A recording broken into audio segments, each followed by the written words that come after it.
all set. Good to go.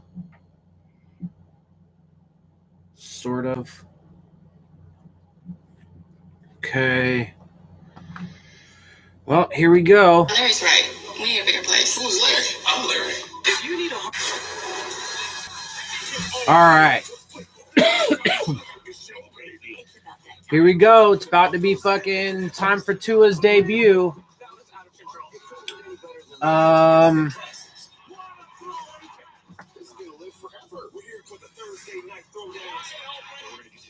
This was a get-right game. Sunday morning breakdown. Guys are going to have to step up. Don't sleep on this defense.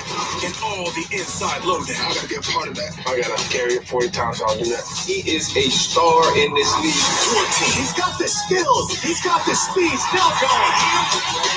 Our team. The best wide receiver in the NFL. And the team is on touchdown. If it happens in this league. All right. Well,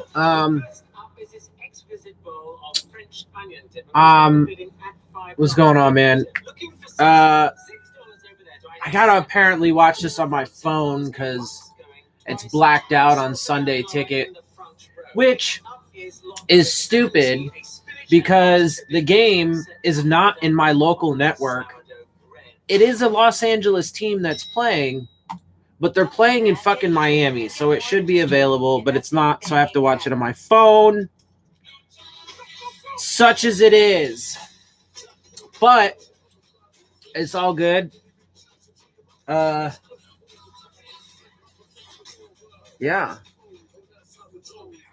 We'll see how this goes, man. Tua's first start.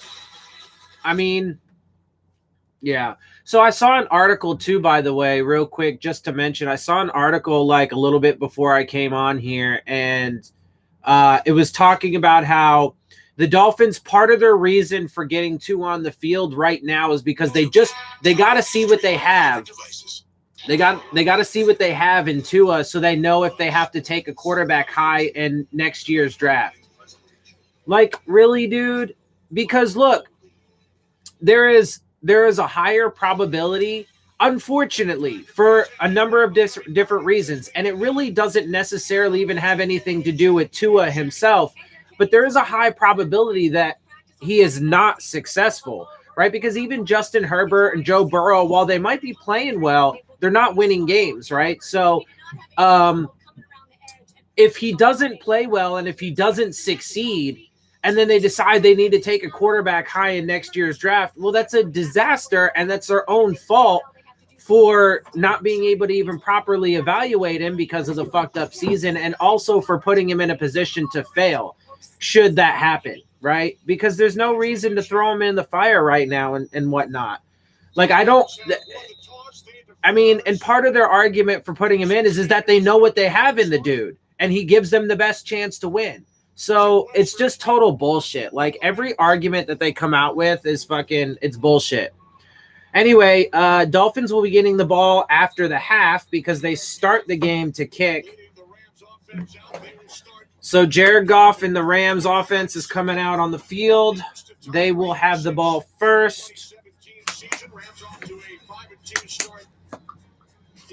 So let's see what happens. Let's see if our defense can do anything against the Rams offense.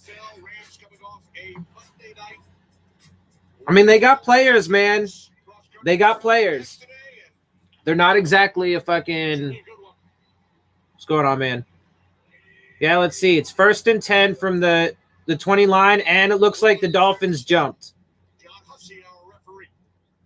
We'll see if they call offsides or false start, but it looks like Dolphins jumped on the very first play to start the game. There is a flag. Let's see if it's offensive or defensive. But it looked like us. Yep, and it is. So, well, that's not the best start to the game.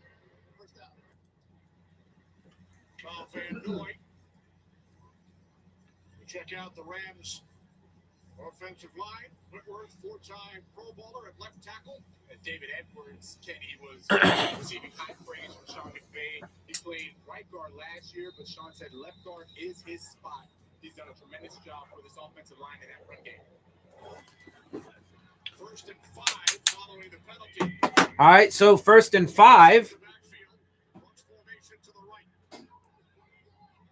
Dolphins penalty gives them a 1st and 5, so they're starting at the 30. They start with a run that picks up almost 5, just shy of 5 yards. So it's going to be 2nd and a short one. Defense, Kenny, Emmanuel Ogba, he's done a tremendous job, and not only the run game, but the dirty work. As Brian Flores says, the run stumps. All right, so let's see. I mean, look, this is a pretty healthy team. But that's part of what I've been saying, right? Like, they've been one of the healthiest teams in the league. And if they were as good as they should be, or what people say they are, that's a 1st down, picks up about 3 or 4 yards, then they should be performing better than what they have been, especially since they are one of the healthiest teams in the league and they've been going up against people who have been fucking decimated and so on and so forth. Give Sean McVay a ton of credit for recognizing Jared Goff and what his strengths are. He gets him out of the pocket. He likes to boots. All right, so let's see. Fresh set of downs. At their own 38-yard line. It was a deflected pass on 1st down. It was a little rollout, play action. 2nd and 10 now. Yeah, it's our defense that's gonna most likely keep us in this game. But who knows, man? I mean, if the defense, like I said, there's a lot of factors that go into this. So, they had to travel from LA to, Miami. They had to fucking play on a short week. So, those things could be factors. If they don't play well, then the Dolphins can really take advantage of that. Deflected again. So the Dolphins defense is getting a couple deflected passes there. Now it's 3rd and 10. So that's a solid start, aside from the fact that they got that penalty right away. But there you go. So 3rd and 10, they might be able to get the Rams offense off the field.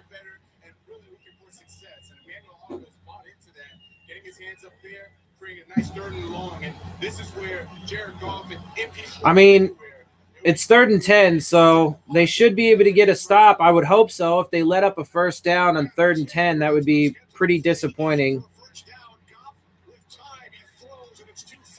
I mean, that was definitely an overthrow. He probably could have had that. Kind of overthrew that pass, so a mistake there by Goff on 3rd down, but it was set up by the 2 blocked passes, the deflected passes by the Dolphins defensive line. So that's a good start.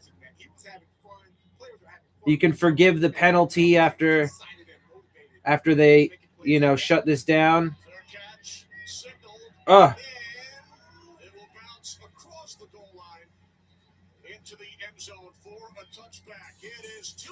All right, well, here we go. Tua's first drive. See how it plays out. After the fucking commercial break, of course. But only you can make a moment last forever. All right, I'm going to smoke another bowl. But only you can chase freedom. Because the truth is, we don't make cheap.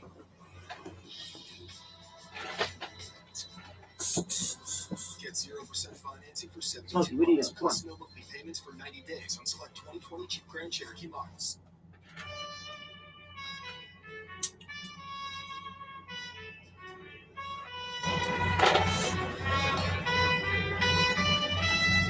Until we can be together again. So the Dolphins definitely This is Nestle Max Reward. To someone who's tired of always ordering forced a 3 and out. So it's a good start.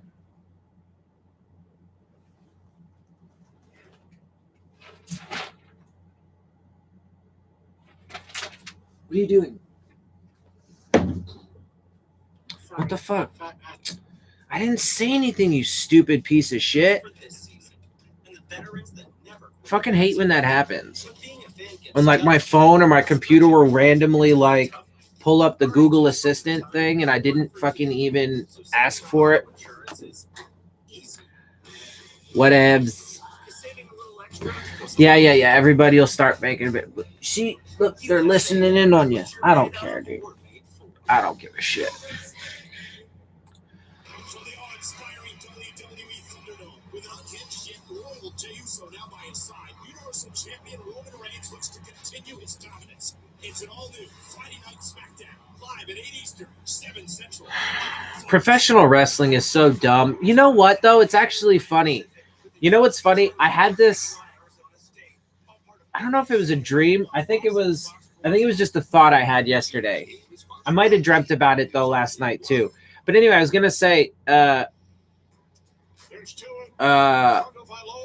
had the thought about, like, what if the NFL was scripted like wrestling?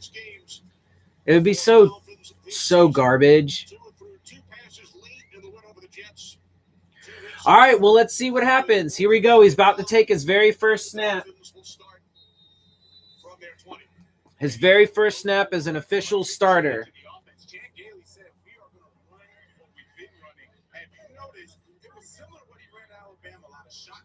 So let's see. Here he is. Defense got a stop on fucking... And he hands it off, so 3 yards for Gaskin, and, well, that wasn't really much of anything. But look, you know, if they're going to keep Aaron Donald and that defensive line or whatever away from Tua, they're going to have to run the ball. They're going to have to do some RPOs, get him out of the pocket and stuff like that. Otherwise, if they can't and if they don't, if they're, you know, if the run game isn't successful, I mean, that was their first run. It was 3 yards. You'd want it to be better, but it's not terrible. All right. He's back to throw, and he got sacked and lost the football. Well, there you go. There you go. His very first drop back, and he gets sacked and fumbles the ball. And now the Rams have it in very good field position. Wow, dude. Already. He handed the ball off. Oh yeah, look at that. And he tried to throw it away, but that left hand was going back, and it got smacked out of his hand. I mean, it's definitely a fumble. His arm was not yet coming forward. And then he got drilled. He got fucking drilled, bro. Nah. I don't like it, bro. I don't like it. I do not like him being in there. And shit like that's why, dude. Already, look, and they're on our 15-yard line. They start on our 15-yard line. So they're already at a minimum in range for a field goal. Jesus Christ. So look, and here, let me say this though. That's not Tua's fault. He did as much as he could, right? He could not get the ball out any faster. The pocket collapsed around him. He tried to get rid of the ball, but you know, it just got swatted out of his hand, and then he got drilled. There was nothing that he could do about that, right? But like, you know, if that was Ryan Tannehill, people would be like, "Oh, look, Ryan Tannehill sucks."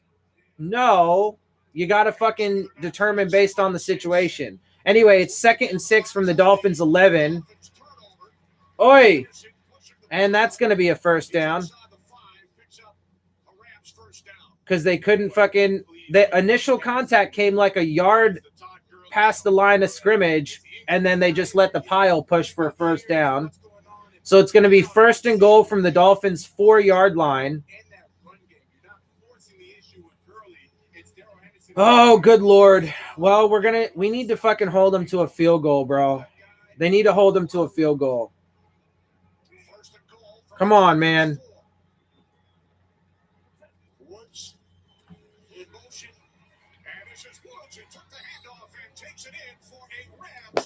I mean, that was just too easy. Like, he just strolled in. Fucking, what the fuck? No defense on that play, bro. Like, where were they? There was nobody there. The dude, like, he walked in. Look, he's the motion man, comes across the formation, and he literally just walked right in like it was fucking cake, bro. So after the sack fumble on Tua, they get amazing field position and cash right in for 6. Great start for the Rams. Nice touchdown. Wow. Get a nice early lead and a little cushion. It makes it a lot harder for Tua in the offense. Man, I don't like this, bro. I do not like it. The extra point is good. So Aaron Donald. And it was Aaron Donald that got the motherfucking fumble. And then I think it was probably Floyd that got the fucking sack. Los Angeles. Maybe. I don't know. I don't know who got the sack. Jesus Christ. Nah, dude. This is going to be a long day for Tua. I mean, that was just fucking terrible. The Dolphins defense got a stop on the fucking Rams' first offensive drive, including, a couple nice plays on first and second down, right? The defensive line got their hands up and got some deflected passes. It put a 3rd and 10, which caused, Jared Goff to overthrow, and then fucking they were forced to punt the ball, but then, Tua hands it off. Gaskin gets 3 yards on first down. And then on second down, he drops back to pass. Aaron Donald gets the motherfucking fumble, forces the fumble. Somebody else gets the sack, drills fucking Tua, just absolutely drilled him, sets the Rams up for a quick and easy fucking touchdown. Now they're up 7-0. So initially... So it's funny how now obviously it's just the first couple drives of the game. There's still a lot of football to be played. But it's funny, right, how in a football game, things can change just like that, right? So first play of the game, Dolphins defense has a neutral zone infraction and causes 5 yards, 1st and 5, right? So you're like, oh, well, that's not a very good start, right? Then they bat down a couple passes, calls a 3rd and 10, which ends up being a punt. And then you're like, okay, well, there you go. You can forgive the penalty. Turn that around real quick. Boom, boom, boom. Get them off the field. And then just like that, it turns back around. Oh, bro, I don't like it. I'm sorry. I just don't like it. It's gonna I'm going to be fucking the entire day. I'm going to be nervous because it was only the second play, bro. It was his first drop back, and he got drilled. The dude got fucking drilled. Oh, Jesus Christ. All right, well, whatever, bro. I mean, this is what it is. He's going to stay in at least for a while. I mean, unless it gets, super out of hand, and, unless the Rams unless they get, another turnover and make it 14-0 and just keep piling on, then he's going to play probably the whole game. Ooh, short kick. Oh, there we go, though. Solid run back. That was probably not very smart of them to do a short kick like that. So they got excellent field position for the Dolphins. Xavier Howard right here is going in man coverage. What he's looking for is to pass it off. So, it looks like we'll at least have decent field position because Jakeem Grant got a decent run, a nice run back on that kickoff because they decided to do a squib kick kind of thing almost.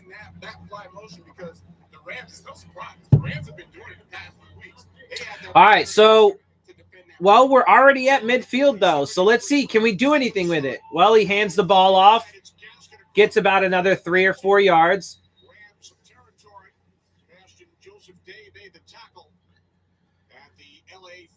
Okay, so picks up 4 yards.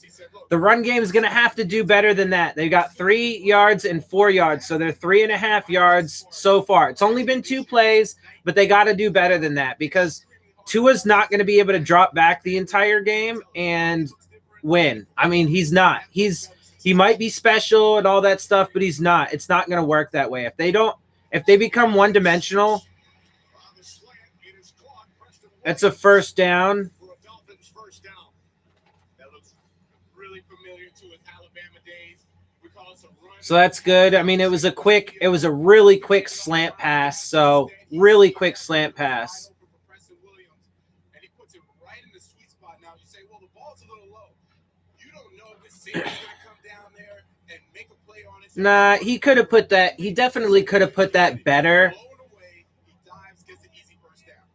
Yeah, I mean, it was all right. He could have put it a little better so the receiver could have caught it a little more in stride, but it's fine. It was a first down. Deep shot, overthrown. Okay, so they took a deep shot for the end zone, excuse me, to Preston Williams. Incomplete. He overthrew it. He has an illness and he's questionable. I asked if he was out here for warm-ups. Said they do not believe it. Fucking cat's taking a shit. In the locker room right now and questionable to come into this game. All right, thanks very much, Shannon. 2nd and 10 for. All right, so 2nd and 10. We're still at about midfield, but on the Rams side of the ball. So let's see. Or a little past that. We're at their 39-yard line. So we're like kind of on the edge of field goal range. And that pass, it's now 3rd down, and that might have lost a couple yards. It lost a yard, so it was a pass to Gaskin behind the line of scrimmage.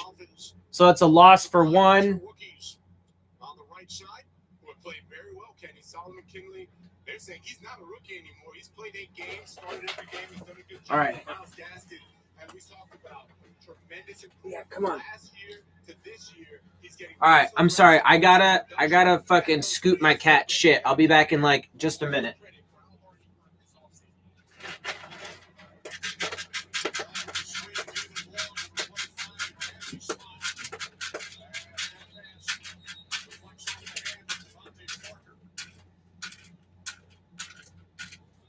So Parker couldn't haul in the next pass, and now the Dolphins are likely going to punt.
Okay, so on 4th down, they lined the punter up as a quarterback. What was that? Right? Like the only thing that it was 4th and 10. The only thing I could think of is they were trying to like draw them off sides or something. I don't know, because even a 5-yard penalty wouldn't have got him first down. Like what were they trying to do? What kind of trickeration? It didn't make any sense.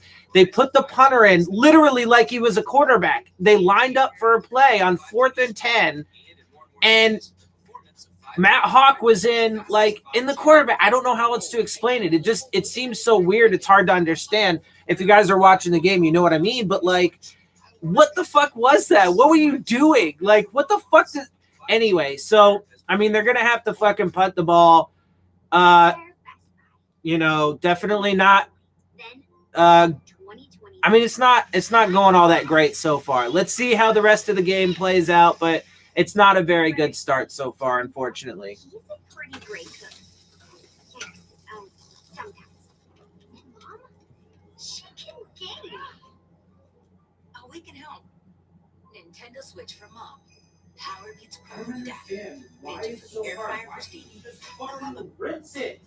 Don't let the comfort fool you. Don't let the attention to detail make you believe that a Honda is intelligent machine. How is that hard? You'd be wrong. Underneath every surface that carries a Honda badge, there is always been the capacity to amaze. Everything you've ever built, all the way to the top where you want to go. Rise to the challenge with the rugged performance, the Honda Pilot, Passport, and Ridgeline. Unfucking-believable. This is the moment we've all been waiting for. Tuesday, America's voting and Fox News is on. Okay, so, well, this definitely could be a lot better. Season 4 is full of surprises. Don't miss the huge celebrity reveal who everyone will know. Yeah, I mean, Mysterious Hollywood Mask Singer, Wednesday on Fox. Maya Bialik is coming to Fox. I play the owner of a cat cafe, and it's going to be perfect. Oh, I'm sorry. Call Me Cat premieres this January on Fox. so, I hope it gets better, man. I hope they pick this shit up because they're not doing so well to start. But they do have the Rams are backed up pretty deep in their own side of the field. I think they start on their own 7. So here we go. Let's see if we can get a stop.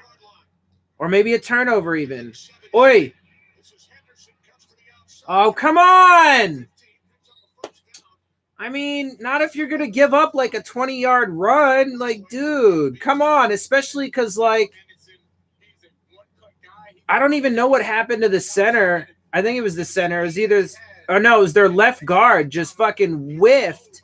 And there was a fucking free runner, but this fucking dude breaks to the outside. Nobody can get a fucking tackle, and he just breaks a fucking, like, 20-yard run. Oh, for fuck's sake. Or, like, 15-yard run or something like that. 18.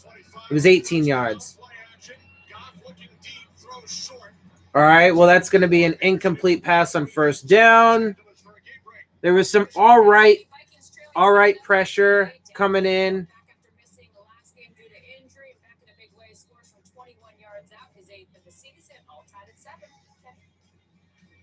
Come on, guys. Let's get a stop.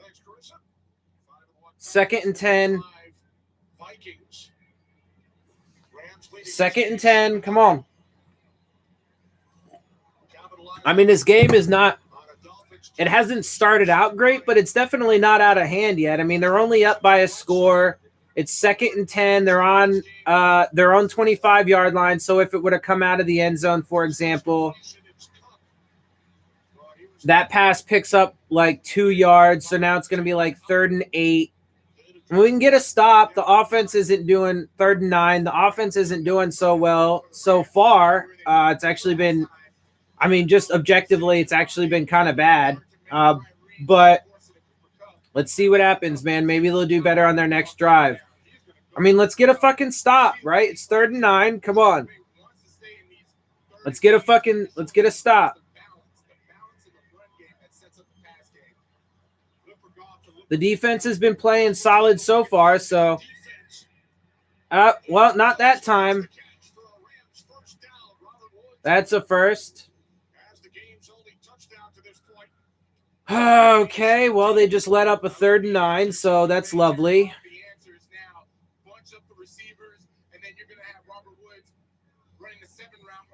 And what happens is it forces the leverage of the defense. So Xavier Howard, he's trying to play inside out. Now he has all that real estate to get back outside to the corner. It's an easy throw, easy completion for Jared Cobb. All right, so that the Dolphins or their own 43-yard line, fresh set of downs. It's a run that picks up like 7 yards, 6 yards.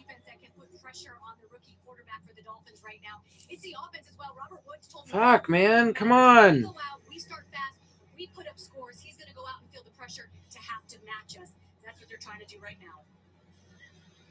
Yeah, so that's what they were just talking about. The commentary was like, it's not just the defense that puts pressure on Tua, it's the offense, getting off to a fast start and making them play from behind and stuff.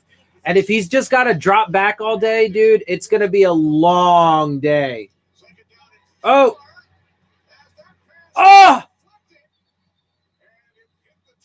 It was deflected and almost intercepted. Man, we needed that, bro. Damn.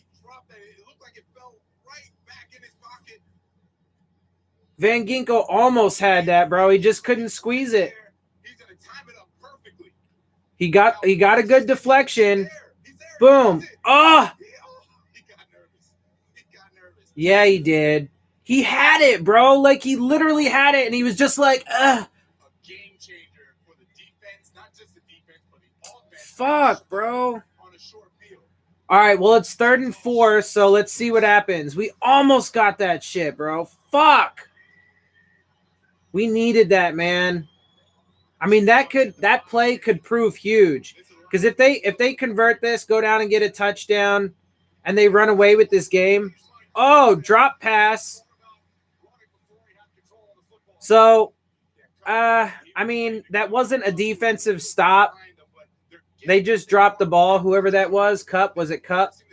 I mean, it was a little thrown behind him, but he should have had it. He was trying to fucking move before he went. So, that play, that play was definitely on Cooper Cup. But so, we're going to get a punt. So let's see what happens. So it's going to be at about the 8 or 9 yard line. So that's where the Dolphins are going to start their next drive, where Tua is going to start their next drive at about the 8 or 9 yard line, somewhere around there. Well, we kind of lucked out there a little bit with that drop pass, because that would have easily been a first down if Cup would have just fucking held on. That would have been an easy first down. They would have been just on our side of the field with a fresh set. But, of course, that also was, to be fair, that was set up by the Andrew Van Ginkel deflection at the line, which he almost had. He had it, though. He had it. Like, the dude, it fucking landed in his fucking chest, and he gripped it. And then he just, like, I don't know, bro. Like, he got nervous or, second-guessed himself that he fucking actually had it or whatever. But he had it, man. He just fucking grip tighter. Don't, like, try and juggle it more, because that's what ended up losing him the pick.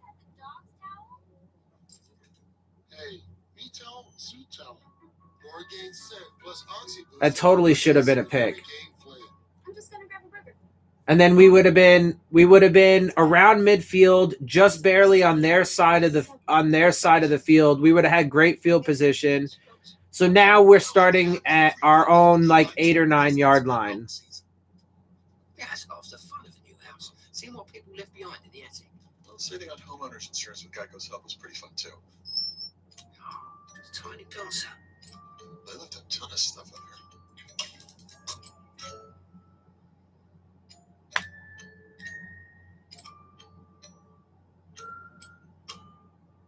Well, enjoy your house. No, thank you. Geico can help you save on homeowners and renters insurance.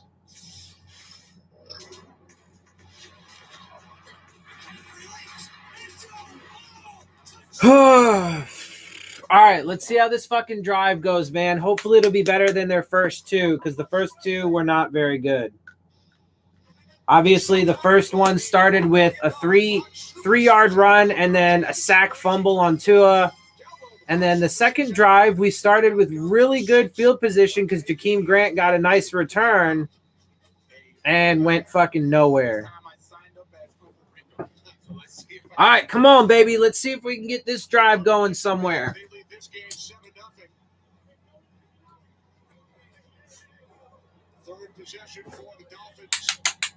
Come on, damn it. What do you guys got? Well, he hands it off again and picks up like 4 yards.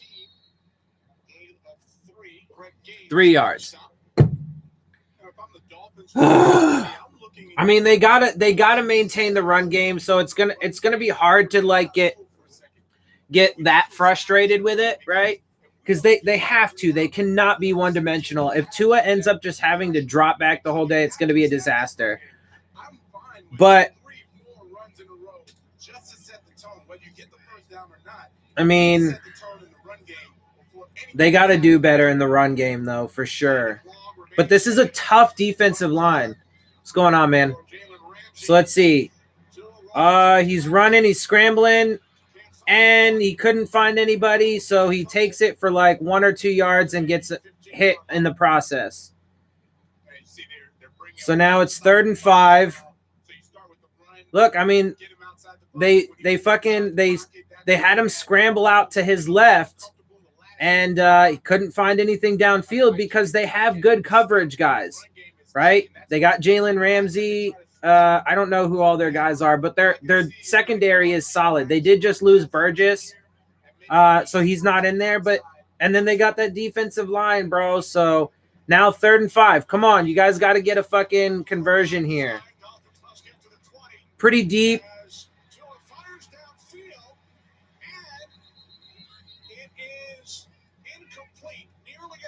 Incomplete, but nearly intercepted. Yeah, Tua's not looking. I mean, Gesicki fucking had it. Oh, man, that was so close. That was an amazing defensive play because Gesicki fucking had that, bro. But yeah, Tua's not looking so hot so far. And now the Dolphins are punting from deep in their side of the field. And I don't like it, man. I don't like it. I don't like the hits he's taking. It's unnecessary, bro. Let him sit on the fucking sideline and learn that way. We will trade you Ryan Kerrigan for Mike Gesicki. I mean, okay. No, I like Mike Gesicki.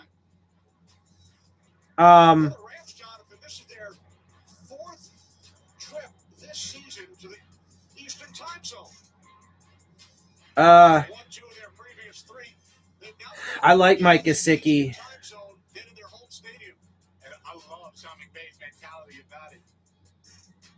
But I don't even got say in that anyway. There's a flag on the field.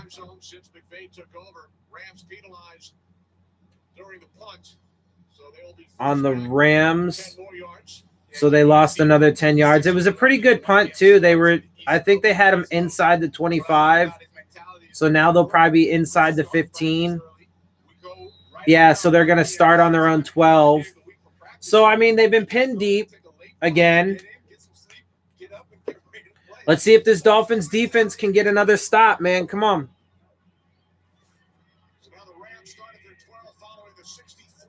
I mean, the defense has been playing solid so far. They've had some good plays.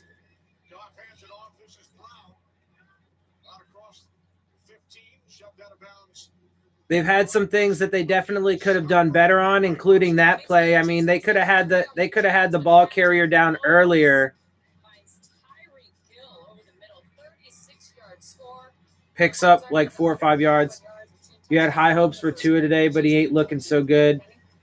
Yeah, I mean, I want him to do well, but it's the worst game for them to choose to fucking put him in. It really is. Because that defense is fucking the Rams defense is going to come after him. And I've been saying it, right? And then so if the Rams offense can start clicking and start really moving the ball and put up some scores and stuff, it's going to get ugly, and it's going to get ugly pretty fast. So here, I mean, they're starting to move the ball now. They're almost to their own 40-yard line. They're increasing their tempo a little bit.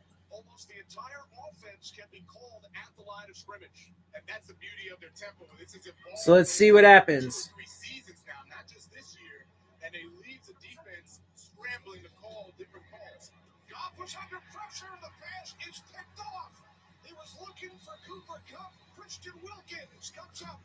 Yeah, I mean, so Christian Wilkins gets that pick, but that, let's be clear on this, that was totally Goff's fault. But good on the big man for fucking gripping that shit. Yeah, and there was some solid pressure, but that was totally on Goff.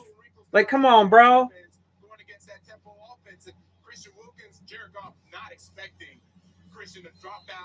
I take that though. Good for the big man. Yeah, I mean, look, you know, the offense has to fucking do something though, man. I mean, especially look at this field position. They roll Tua out. About 6, maybe 7. Durham Smythe picks up about 7, 8. So 2nd and 2. Look, this is going to be their opportunity. Right? It has not been going so well for them, but they have amazing field position. Like, they're already in field goal range, so they should at least be able to come away with 3. Now you give it right back. If the Dolphins capitalize, it basically neutralizes that early score, that early turnover and score. So let's see if we can do something with it, man. 2nd and 2. They give it to Gaskin. Picks up a first. They should have just started 2 in week 12 versus the Bengals because the Bengals have a garbage defense. I've been consistent the whole time, and I've been saying that they should just redshirt him his entire year. But that's obviously not the case now because they're playing him in this game. But I would have sat him in the entire season. I wouldn't have played him at all. It's just not worth it to me. I don't want to take any chances with him. Some of these hits he's taken already just in this game, I don't like it. I just don't like it. All right, 1st and 10. Bringing some pressure. Nice. Jakeem Grant, 1st down. Looks like around the shit. And that's where they miss Jalen Ramsey. This would usually be Darius Williams on the outside. Jalen Ramsey playing in the nickel spot. And the time we see the throw to Jakeem Grant. So to like the 7-yard line. The time that Tua had to make this throw, and I go back to what they did before earlier. They had a boot. Come on, man. You guys got to capitalize. You got to fucking punch this in. Not as quick, not as explosive. He gets a little time and makes a tremendous throw. Has him now down in the red zone. They've got to punch this in, man. I don't know. My stream is a little behind, bro, so don't, like, tell me what's going on. So it was a little shovel pass to Gaskin. I think that is called an incomplete, which is actually good for them. It should be an incomplete because it would have been a loss of yards. 2nd and goal. Come on, man. They cannot settle for a field goal. They got to get a fucking score, bro. They run, and he's not going to get there. Like 3 or 4 yards short. 3rd and goal. Come on. I mean, I would go for it on 4th down. Fuck it. If it's 4th and short, I would probably go for it. I mean, yeah. No, I definitely would. If they end up in a 4th and fucking, don't tell me what's going on, bro. Don't tell me what's going on. I want to fucking, my stream's behind.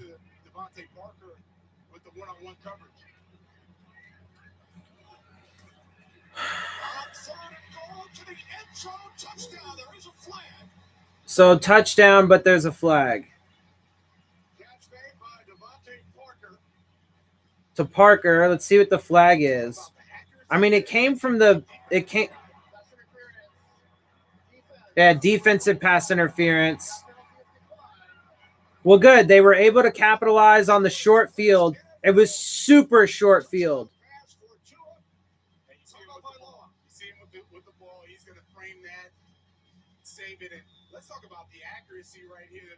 So good. I mean, they needed that. They definitely needed that. The press man, and as soon as he turned around, look at that.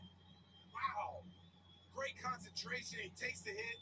Tua puts it on. Yeah, that was good on Parker because that was a big hit.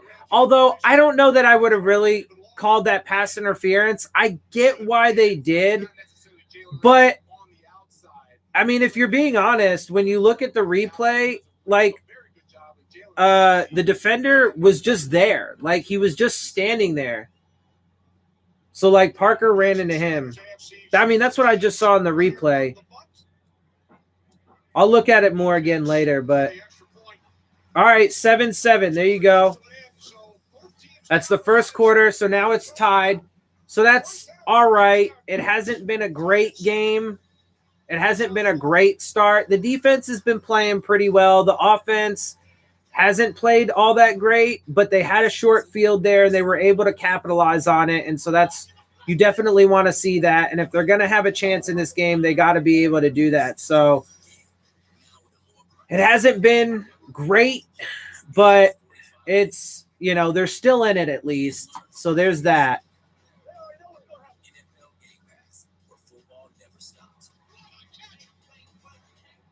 Go to NFL.com/GamePass to start your free trial.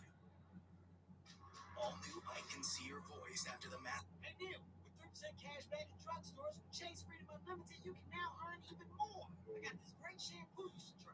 Yeah, you look good. Of course I do, Neil. Kevin Hart. Now earn 3% at drugstores and so much more. Chase, make more of what you lose.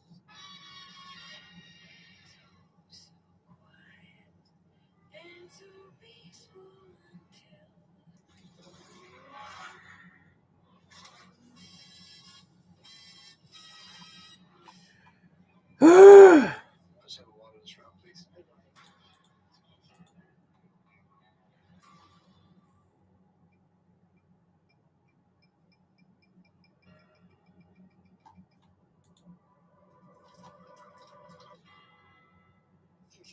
Thank you.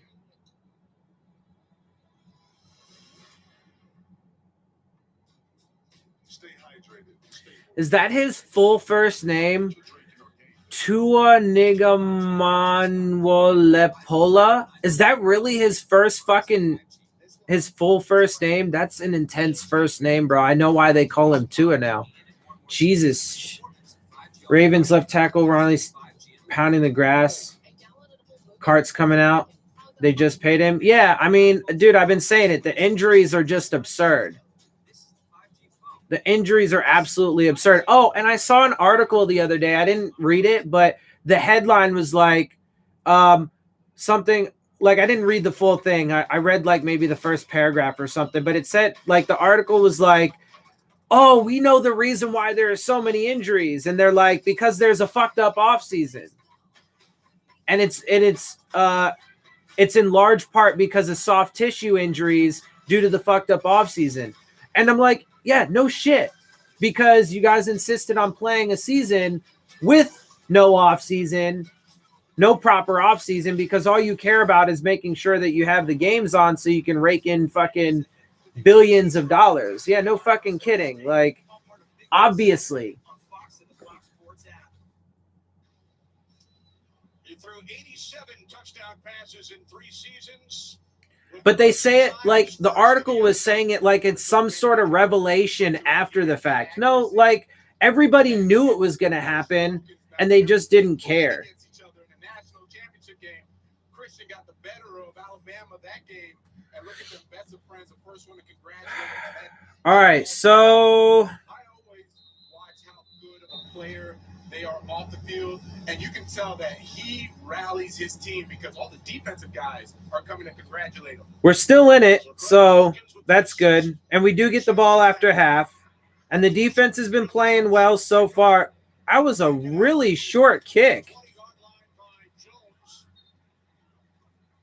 Like it only got to the that was a strange kick. Here is the football. The team is standing right here waiting to take it back, of course, going home with Tua. But ironic, they wrote 11-1 on there. So it's 11-1, and it's number 1's first NFL touchdown. This might be going home to mom and dad, though, maybe. What do you think? Well, they are here at the stadium today. Anyway, they kicked it to the 20-yard line. So, I mean, they're going to start right around the same place that they would if they fucking kicked it out of the, back of the end zone, pretty much. But that was weird because, I mean, anyway, whatever. It was just strange. Dolphins beat the Rams here. Everyone's going to say, whoa, wait a minute. They beat San Francisco? Yeah, the Jets aren't that good, but they dominated against the Jets. Now they beat a Rams team, and you see... They did not dominate against the Jets. I can't stand that narrative, dude. The 24-0 score does not explain everything. When you look at the tape and when you look at how they performed, they should have destroyed the Jets way worse than they did. Way worse. It was not even fucking... Anyway. Sorry, just reacting to some of the commentary. But that was a good run for the Rams on first down. Picks up like 11, so a fresh set. They got to do better in the run game, man. Pushing off and doubling down on the defensive linemen. They're gaining the leverage, and that's the key to this. All right, but look, man, the defense. So, look, the defense got to stop. To be fair, again, it was Jared Goff's fuck up, but Christian Wilkins squeezed the ball, got the interception. They had a super short field, were able to capitalize, and the defense has been playing well so far overall. Okay, but I mean, not if they're going to be missing tackles like that and shit. That could have been a gain of like 3 or 4. It turns into a gain of 11. But anyway, the defense has been playing well so far overall. So if they can maintain that, then they have a chance.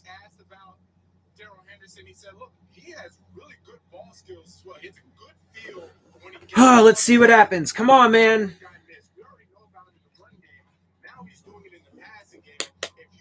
Come on, baby. First and 10 from their own 47-yard line, it looks like. So they're right around midfield. Got to get it off. Oh, just barely. I was going to say if they call that delay a game, I disagree with that completely because they just got it off, but it was a false start. So, okay. So they're going to back up 5 yards. Vikings rookie stretchered off the field. Cornerback Cameron Dantzler injured his neck. So there's another fucking major injury. 100%. I have so much footage of Katie doing these celebration dances.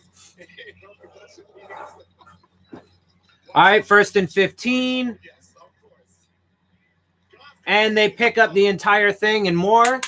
So come on, man. See, like the defense has had some solid plays, bro, but like now they're just kind of like the Rams are starting to move on us, though. That's not good. We can't let that happen. They cannot let them take the momentum back. If they want to win this game, they've got to get a stop, bro. So they're now on Dolphins side of the field. On the Dolphins 36-yard line, first and 10. So they're getting right around field goal range. That was a good stop. They're going to get no gain. So there you go. So second and 10. Yeah, it's tied for now. And it's good. It's good. I mean, like I said, they haven't played great. I mean, the defense has been playing solid overall, but you know, the more that they let the Rams offense move on them, the less that becomes the case. But so far they've been playing pretty good. The offense has not, but they did take advantage of that really short field, and so we're still in this. Drops back. You could probably get an intentional grounding there because there was no receiver there, but so it's going to be 3rd and 10. They brought some solid pressure there, and I don't know what the fuck Goff was looking at because there wasn't any receiver, but it's 3rd and 10. So here's an opportunity. Each team is 1 for 3 on third down conversions so far, so we're each 33%. 3rd and 10. Come on. We got to get a stop here. This has to be a stop. Hi, baby. We got to get a stop. Come on. Come on. Come on. Come on. Come on. Nice. Nearly intercepted by fucking Howard.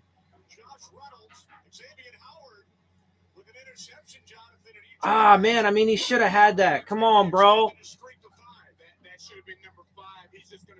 He had his fucking hands on that. And we need that too, man. Like, we can't fucking... So they're going to go... I mean, if they were to kick a field goal, it would be a pretty long field goal. But they could... No, it looks like they're going to punt. Yeah, they're punting. All right. Yeah, I mean...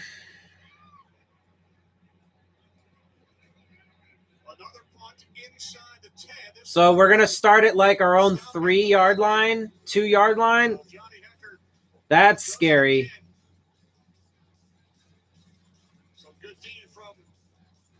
Man, God, I wish Howard would have squeezed that. He should have fucking had it, man. That's unlike Howard. He fucking had that. His hands were all over that ball, bro. And I really wish he would have got that shit too, man, because now we're starting like at our own 2, maybe 3-yard line, somewhere in there.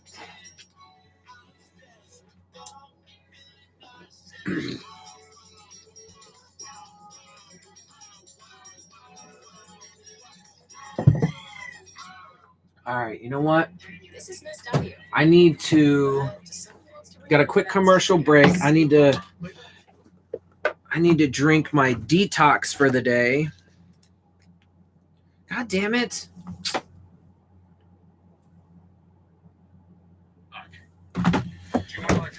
At halftime, I think I'm going to have a little bit of a snack to get me going. But right now, I'm going to have my daily detox that I drink. I have a detox drink that I have every morning or at the start of my day. So I'm going to have that now. I need to take my vitamins. And then at halftime, I'm going to have a little snack.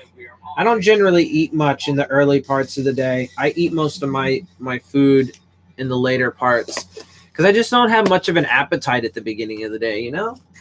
You know what I'm saying? You know what I'm saying? Excuse me.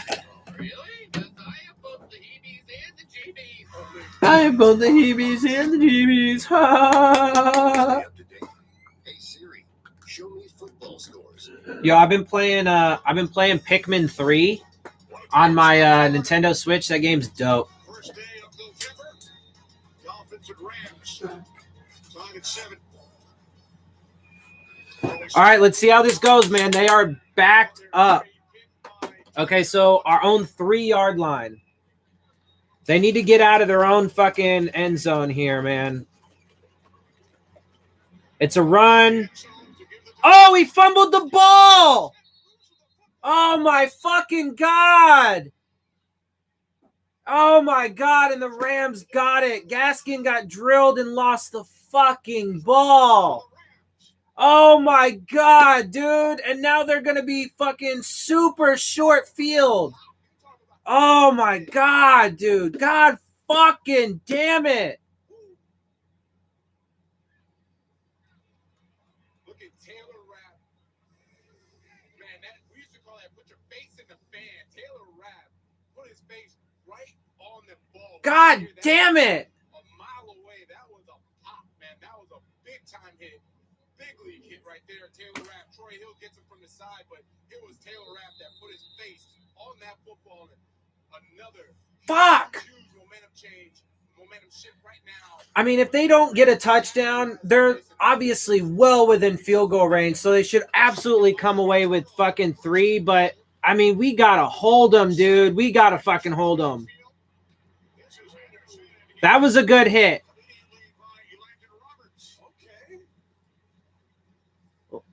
But Landon Roberts looks like he's a little shook up.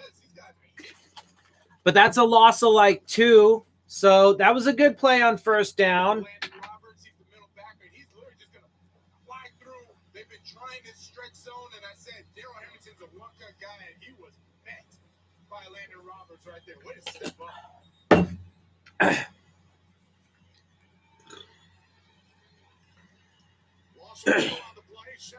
Lost the 2, second and fucking 2, or second and goal.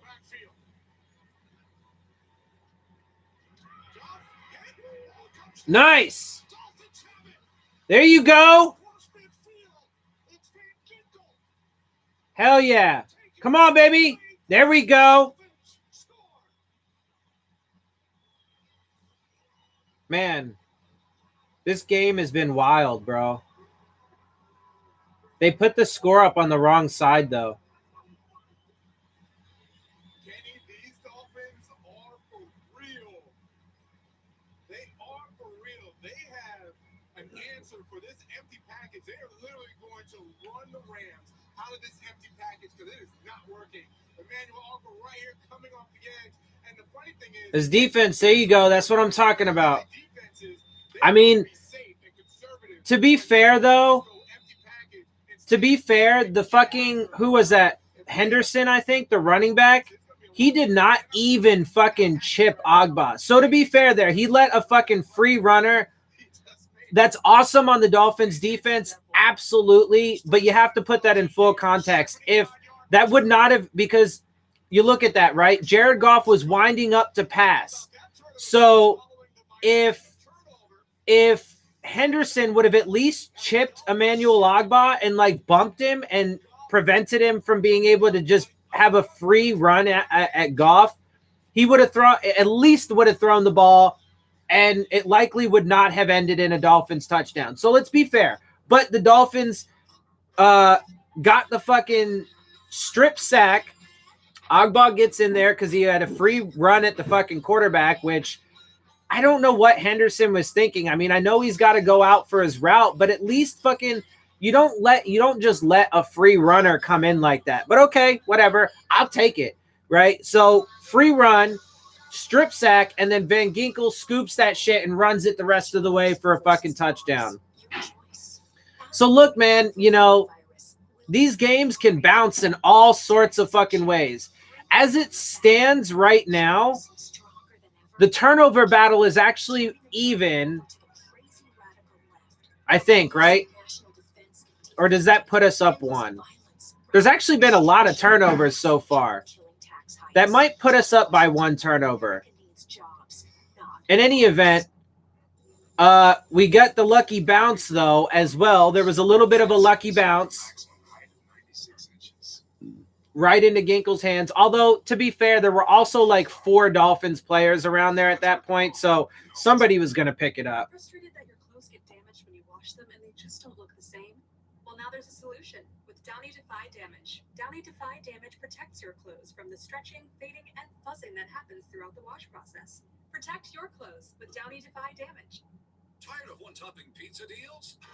You found something great. So far, Carry-out only. like if you evaluate this so far, I mean, there's definitely some things that they need to improve on. Absolutely, on both sides so far. They definitely have some adjustments to make, but it's primarily been the defense that's been having us in this. They've gotten some good stops, made some good plays, got some turnovers, got a touchdown right there. And even on the one offensive drive that we've had so far, it was greatly assisted by the super short field that was provided to them by the Dolphins defense. So far, the Dolphins defense has really been the biggest difference here at this point. So that's good. That's good. You like to fucking see it. Forced the fumble return, officially 78 yards by Van Ginkel. Second longest fumble return for a touchdown in franchise history, trailing only Jason Taylor. The great Jason Taylor. All righty. Let's see what happens, man. They're taking it out. Oh. Oh. That was a solid run. Just shy of the 25. And Kenny, I was saying that the Brian, Although they still covered pretty well. Yeah, I mean, look. So they're replaying it. the line has to shift Hang on. and leave Agba alone. This is the scheme. You have So, look. Render. No, I don't think that was Henderson. It might have been a wide receiver. But whoever it was, bro, they should not. I mean, I know it's technically probably not the job of that person, but when you see a free runner coming at your quarterback, bro, this is why you don't let it happen. Because then the fucking other team gets a scoop as well. I'm happy about it. But, you know, just full picture context and commentary there.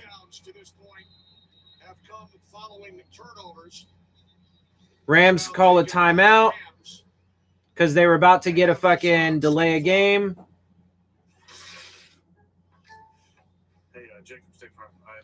Yeah, so far, man, it's been this Dolphins defense that's really been fucking holding it down. That's good, and you like to see it. Especially because everybody's healthy. Everybody's healthy. And that's a huge thing. That is a huge thing because the Dolphins, look, man, if the Dolphins make it through, you know, and rattle off some wins that they shouldn't win or that they shouldn't get, or, you know, are not expected to get or whatever, then they could make it. But it's going to be at least in significant part because they remain one of the healthiest teams in the league to this point. In this game, though, I told you this is going to be their first real test. This is going to be their first real test. And so far, it's been kind of up and down, but they're doing all right, and they actually lead the game right now. So, and they do get the ball after half.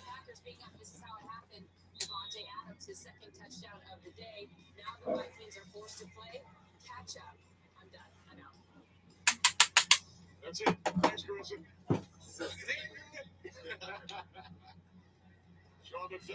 All right, come on, baby. It's 2nd and 6. Come on. Damn, see, look, Goff is...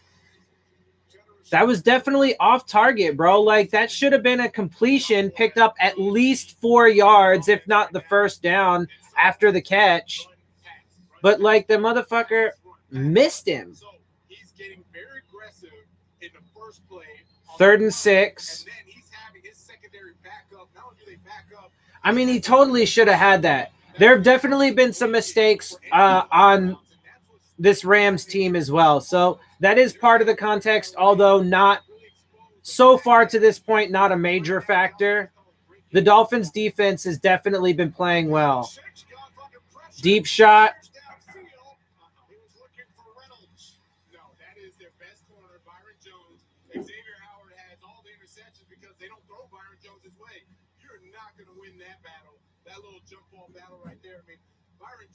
It was a deep shot. I wouldn't say Byron Jones is our best corner.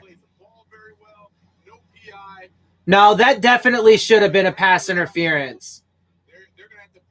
That absolutely should have been a pass interference. Byron Jones was literally holding the receiver's arm. You got to keep it real, bro. So that's a pretty huge missed penalty right there. And Jakeem Grant busts it.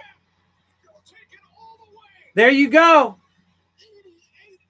Look, see. So I got to keep it real, though, bro. That was definitely a missed pass interference on Byron Jones that allowed this to happen. So it wouldn't have otherwise, but I don't care because that's a return for a score, baby.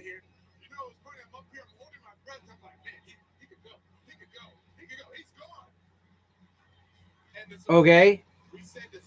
Fuck yeah, baby. Look, man, and if they're going to get this W, they got to play well, and they got to get help from all fucking phases. And there you go, special teams. Jakeem Grant already had one long run.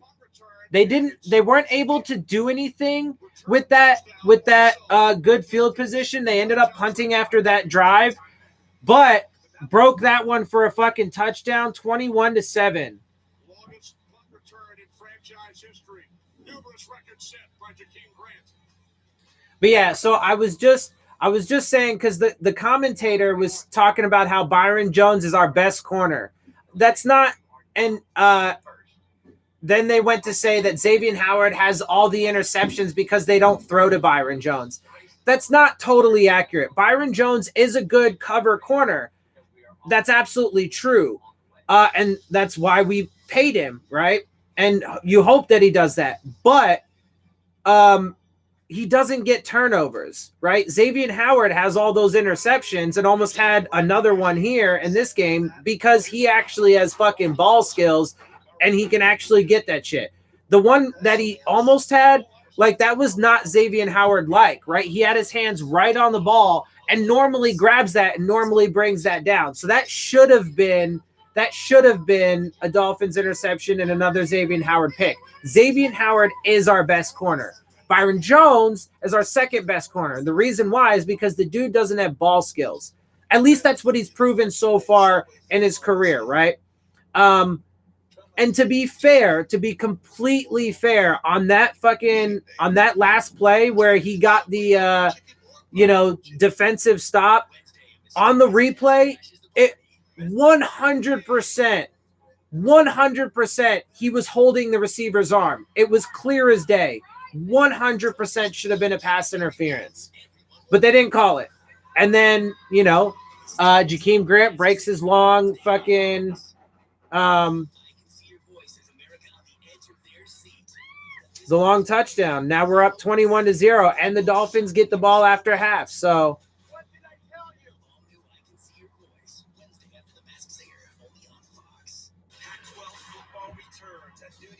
don't stream this stuff in Indiana without paying for it, so you're stuck watching me. Is that right? It all starts with a special big new kickoff live with Reggie and Matt returning to the Coliseum. And then it's Arizona State, USC, all part of Big News Saturday on Fox and the Fox Sports app. Today's game is sponsored by the all-new Tech Forward 2020 Lincoln Corsair.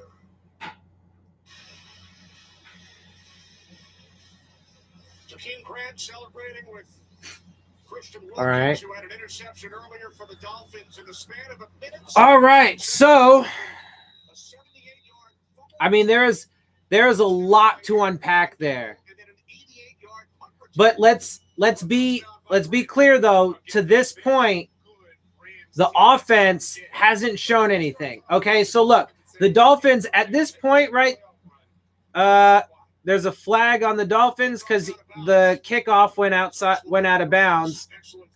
But anyway, so the Dolphins, 2 of their touchdowns, one of them came on special teams, one of them came on defense. One of them did come on offense, but that was definitely because of the fact that they were set up with exceptional field position because of the Dolphins' defense getting a turnover.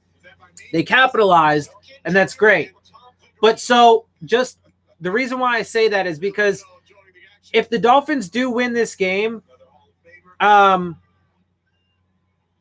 if they do manage to win this game, and at this point, I mean, they're up 2 scores. That's hard to come back from. It's hard for teams to come back from that, right? So if the Dolphins win this game, so far it hasn't really been because of the offense, right? And in fact, Tua hasn't exactly played all that great to this point.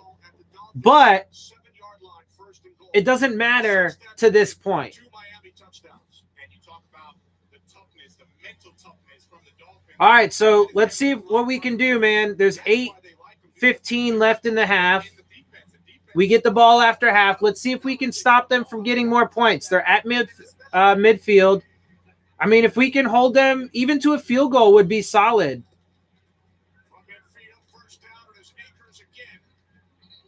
Down to the Dolphins 45-yard line. And you notice now the Rams are saying, okay, we got to switch up this run pass. 2nd and 5. Run. Maybe pass after that. I don't know, but I do know that the Rams have found some sort of success on the right-hand side.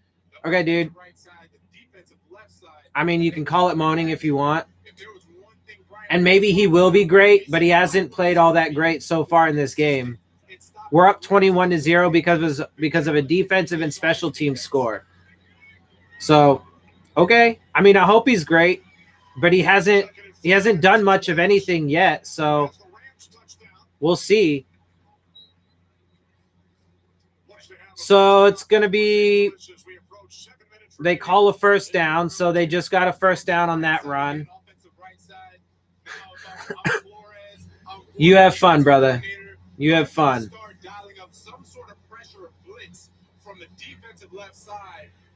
All right, come on. Let's get another stop, though. This defense has been playing really good. Let's keep that shit up.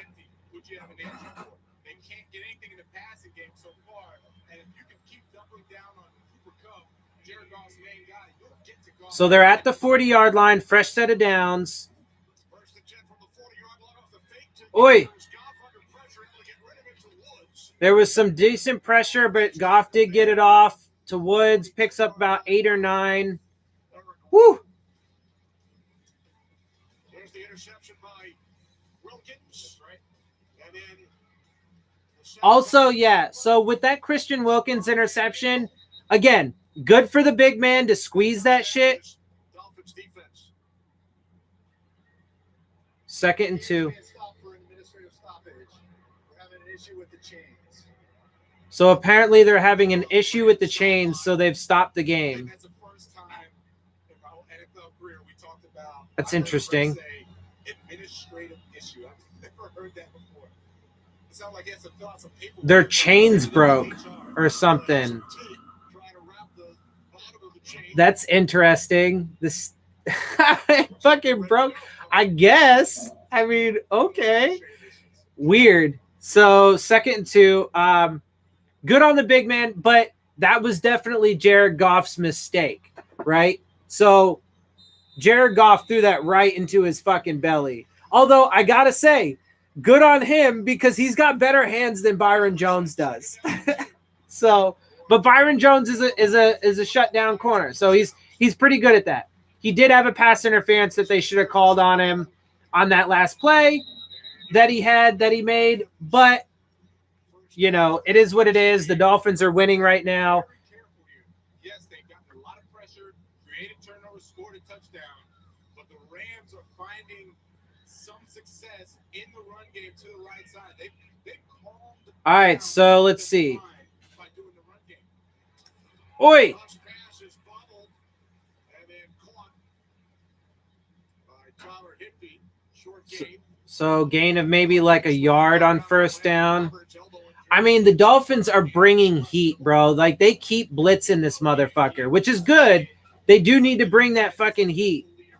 You got to be careful with it, though, because it can backfire. But so far, it's been effective. So,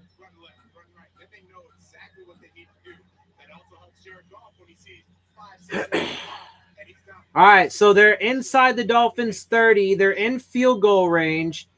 I would be all right with a field goal. Ooh, big pressure and intercepted.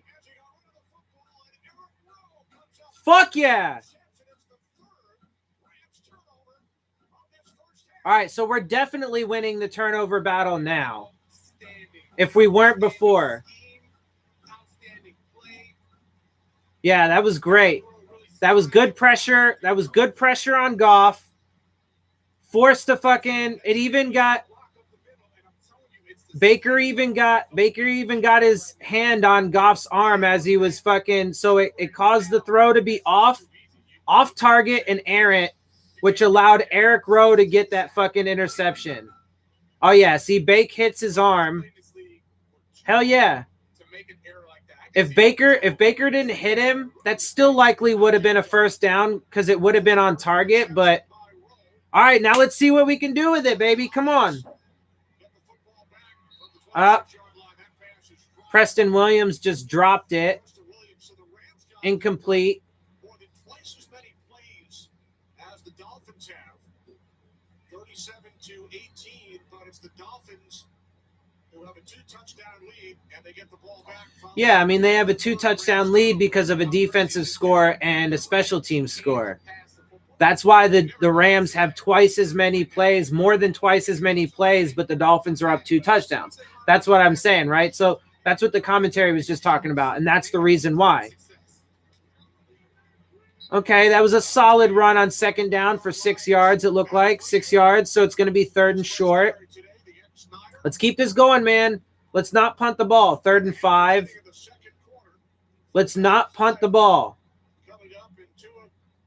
I mean, it wouldn't be the worst thing ever because we're up by 2 scores, but you want to keep this pressure on, and I want to see more out of the offense with him, right?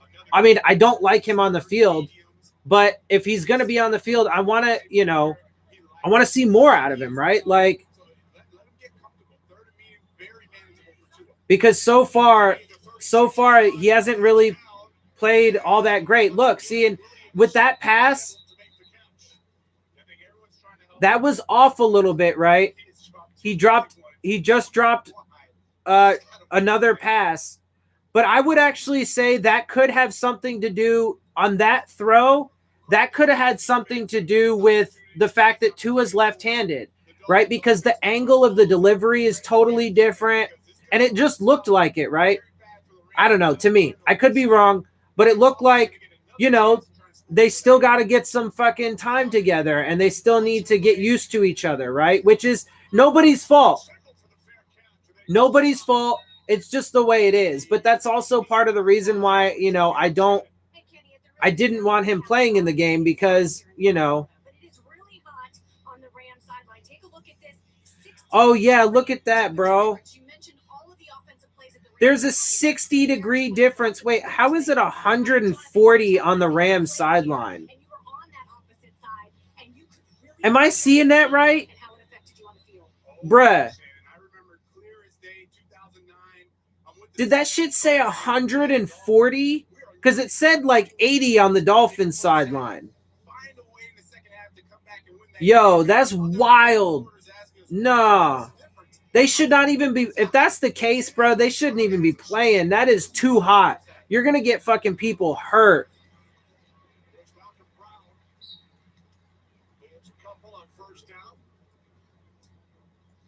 Whoa. That's tripping me out. Is that? Nah. I'm trying to, like,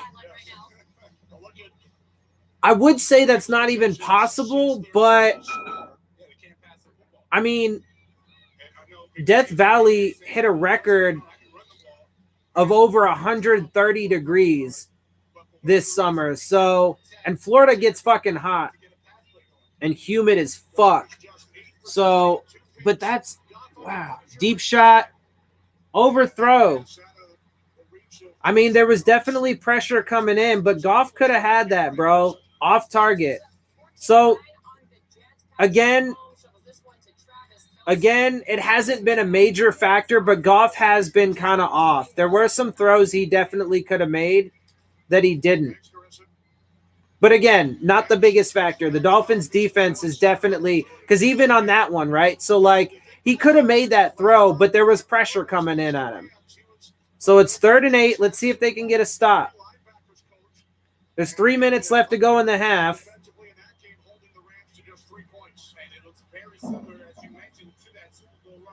Come on, baby. Strip sack. And Van Noy's got to go. Oh, so close.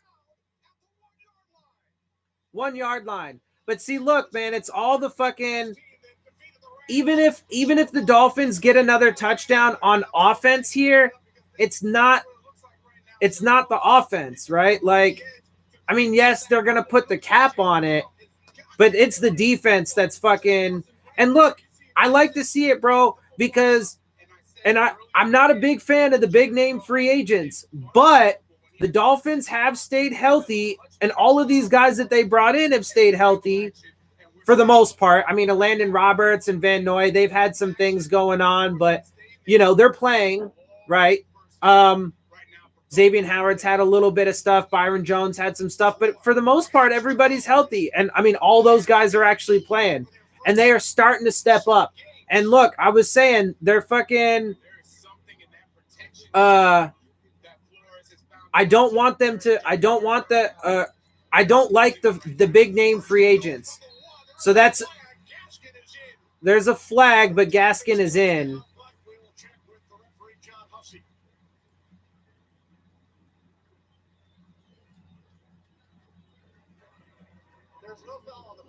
No foul.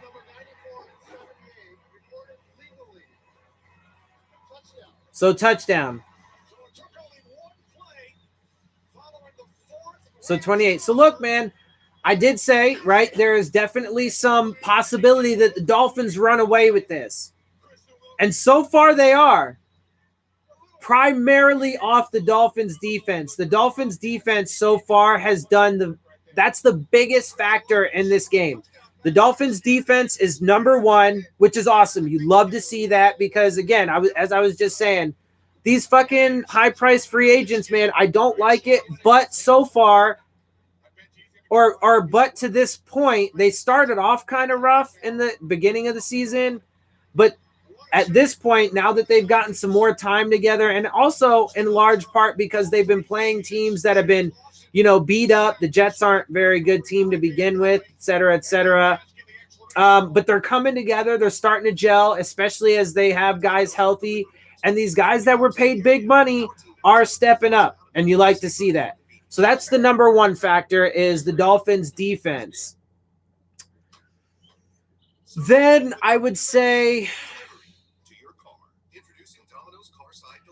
it's probably a tie between Dolphins offense and special teams, even though the Dolphins offense now has 2 touchdowns. But really because of the fact that the Dolphins offense actually hasn't done much, right? Like if you look at the stat line, they haven't driven the field. They haven't fucking moved the ball very much. Because their first touchdown was both of their touchdowns were extremely short drives, especially that one. It was a 1-yard run by Gaskin that got the touchdown, right? So, look, frankly, if I'm being honest at this point, barring an entire collapse of the Dolphins team in the second half, we actually should win this game, right? Because being down 3 scores is hard to come back from, especially with, the other team's defense playing as well as they are. So if the Dolphins don't completely collapse in the second half and we get the ball, right? So if we don't completely collapse, then we should win this game actually at this point, which is fucking awesome, which will put us on 4-3. And it actually will be the first time that we will beat a really good team, right? But we have to keep things in full context. It has not been the offense yet. So even in this win, hopefully that changes in the second half. Maybe we start lighting it, really lighten it up in the second half, and we actually get to see more out of Tua, right? Like I want to see some fucking, right now in this moment, I'm trying to be as clear as I can because I still don't like him on the field. I don't like taking the chances, and I don't want him, even some of the hits that he's taken. But I don't have the choice, right? It's not my decision. He's out there. So since he's out there, let's, I want to see him fucking do something. Now, his receivers can't be dropping passes, although some of that potentially does have to do with the fact that they got to get used to their new quarterback. 1, because they haven't really practiced with him, and 2, because he's left-handed. So some of that plays into it. But I want to see more, man. Because if he's really as special as everybody says, and I hope he is, and he certainly, would suggest that based off of his skill set and what he did in college. Well, let's see it, right? So let's see. I'm looking at a combination of great play calling, great trust by the players, and belief that they can get it done because the play calling has been outstanding defensively for the Dolphins. Yeah, it's been the Dolphins defense for sure, which is great. And it also because Brian Flores is a defensive coach, right? And, he's brought in a bunch of guys from New England, both coaching and player-wise. So, right, let's see, man. This is your fucking time to prove it. So here we go. They are running the ball with no problem. If the Rams were able to throw the ball in this game, that actually likely would be a different factor as well. Because they've been running it pretty well.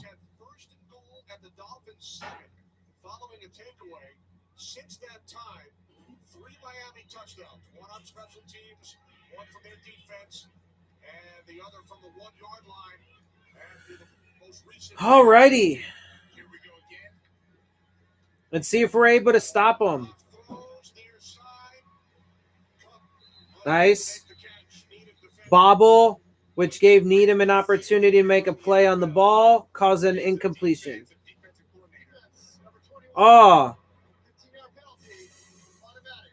First down. That's on Eric Rowe, who had one of the but there was a pass interference on Eric Rowe, 15-yard penalty. got the penalty, but you rarely see with Eric Rowe, he's going low. Oh, no. No, come on, though. I don't like that penalty, bro. That was a roughing the passer penalty. But see, I don't like it. He was on the ground. It's because he went low. See, like, I'm fair, right? So Byron Jones 100% should have had a fucking pass interference. But that roughing the passer penalty on Eric Rowe is stupid. Stupid. Tremendous confidence in the corners to keep calling that defense. Fucking dumb. Goff to the outside on first Incomplete pass. coverage by Howard. Xavier Howard having none of it. Defense by Xavier Howard. As we hit the 2-minute warning here in South Florida, a dominant first half by the Dolphins defense. 28-7 Miami. So yeah, there's definitely been That was wild.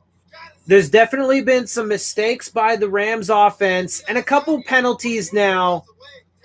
I get a close look at his foot. About a size 15. Scramble 14 yards. Let it fly. And we're done that. Well, there was one penalty because that one, the one that just happened, was against the Dolphins, and that one was definitely total bullshit. But there was a missed penalty, for sure, that Byron Jones won. At Burger King, We have flame grilled beef. That is. I was gonna say something else. Anyway, oh yes, the Rams have made some mistakes. Goff's been off on some throws for sure, but overall, the Dolphins' defense has been fucking killing it. At this point, they're definitely getting into that fucking that realm of dominance. only pay for what you need. I mean, they could definitely be doing better in the run game. And if they could start shutting down the run game and stop that, then they'll really be getting to that level of dominance. But they're pretty much there, so want to keep that up.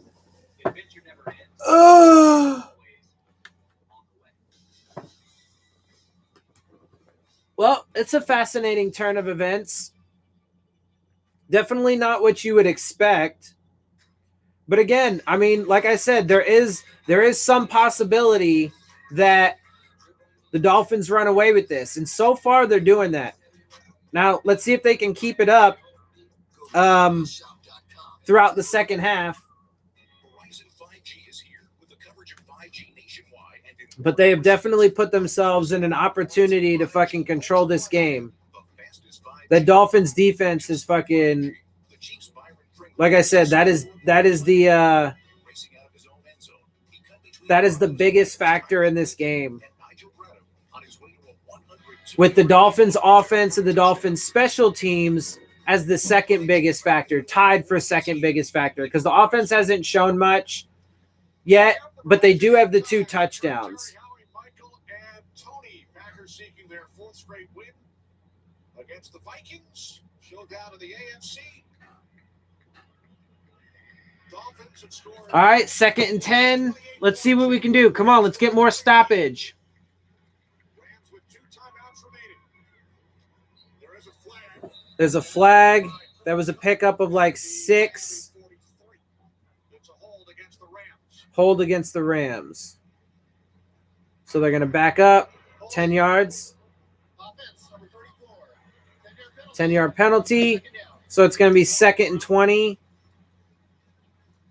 to say the Rams need some points here, Kenny. So that adds a tick mark to The Rams need Rams' mistakes. in their passing game. That's what they That's need. not going to help them out at all at this point. That's only going to make it worse for them. Ball down the field because 28-7 running the ball And I mean, 2nd and 20. Look, this Dolphins defense has been playing fucking great. Now they can open up a little bit and really, and they've been blitzing a lot. They've been coming at him with a lot of pressure. You would think that would have had more pressure. They would have brought more there, but on 2nd and 20. But 3rd and 11 though, so that's all right. We like that 3rd and long. Yeah, this 3rd and long, that has been the death of the Rams offense because there are no boots and waggles anymore to throw the defense and the secondary off. Here we go, baby. Come on. Let's get a stop.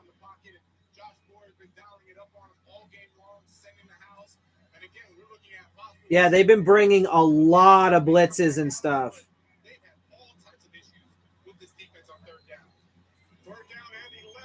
They're bringing it now. Oh, man. Somehow managed to get it off and got the first down, though. Fuck. They were bringing fucking heat, man. Again, bringing fucking tons of pressure. And they got it, though. Oi!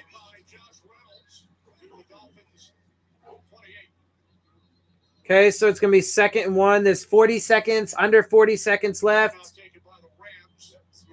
They took a timeout. They got 1 left now. Yep. 38 seconds left, 2nd and 1. So hopefully we can just keep them to a field goal. They are in field goal range. I mean, if they get a touchdown, then they're definitely not. I mean, I suppose technically they wouldn't be out of it either if they just got a fucking field goal. But if they get a touchdown and make it 14-28, then they're obviously definitely not out of it. It's still 2 scores, and that's hard to come back from, but they're definitely not going to be out of it. But see, look, this Rams defense, though, the Rams defense hasn't had to do anything. Right? Like, the Rams defense has not been on the field, like, at all. So they haven't even been given an opportunity to be a factor. Well, that's not true. They were a factor early on for a brief second, but then ever since then, they haven't really been given an opportunity to be a factor because the Dolphins offense hasn't really been on the field. I almost thought that they were going to go back to tempo and quick count in this empty. It looks like they wanted to get it. All right, so they got a quick first down and got out of bounds, 48 seconds and a fresh set of downs. And they are... So now everything should be shots towards the end zone as opposed to more dink and dunk. The problem is... They're at the 23-yard line. So let's see if we can either get a full-on stop and, like, get a turnover, or let's see if we can at least hold them to a field goal. Deep shot. Oh! And Goff was just off a little bit. He had Cooper Kupp wide open. That should have been a touchdown. So that's another mistake for the fucking Rams offense and Jared Goff. He had Cooper Kupp wide open. He was wide open. And he just overthrew him just a little bit. Off fucking Kupp's fingertips. He should have had it. He definitely should have had it. That should have 100% been a touchdown. So that's a mistake on the offense, on the Rams offense, on Jared Goff,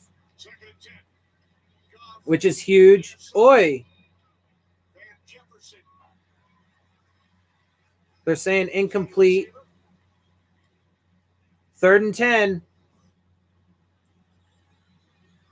Yeah. He secured the ball, but he only had 1 foot down. So good. Incomplete. 3rd and 10. All right, this is your opportunity. If you're going to hold him to a field goal, this is your opportunity.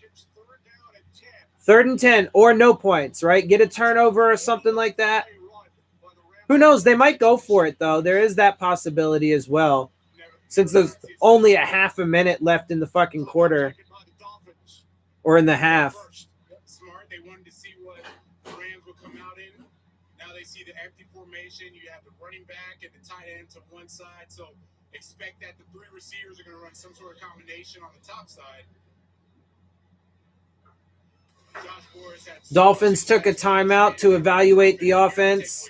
pressure by Emmanuel Ogba, Christian Wilkins getting that one, then Emmanuel Ogba again getting some more pressure with the sack fumble. And this one, All right, so in this post-game analysis video, I am definitely going to do the in-depth version. I wasn't able to do the in-depth version of the preview video, but there's going to be a lot of nuance in this game. So I'm 100% going to be doing a really deep dive. It's probably going to be a bit of a long video, but I'm going to give you guys a full fucking, like, I'm not going to give you every single play. It's not going to be I'll give you all the numbers like I normally do. And I'm going to give you a run through, a play-by-play, not every single play, but there are going to be a lot of notable plays to talk about. So I'm going to go through each of the drives and talk about all the really notable plays. I'm going to watch this game again, probably a couple times. Wait, what's going on? There's a booth review on that last fucking catch. I mean, it should be an incomplete. I think it's a catch, and it has nothing to do with the second foot. It's whether the shin is down. Anything above the ankle. So does the shin get down before actually the knee touches out of bounds? And of course, does he have control? Interesting. I think those elements are there. We were kind of surprised. So he said if the shin's down, which is true. Above the ankle is the shin down first, and he's got control. Interesting. His shin does go down first, but and he does have control of it. But see, that's why these rules are way too convoluted, because yes, the shin's going to hit first, but that's only because it comes first. It comes before the knee.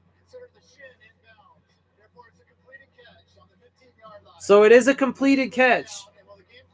I mean, the catch rule is so convoluted, but by the letter of the law, yeah, okay, a catch.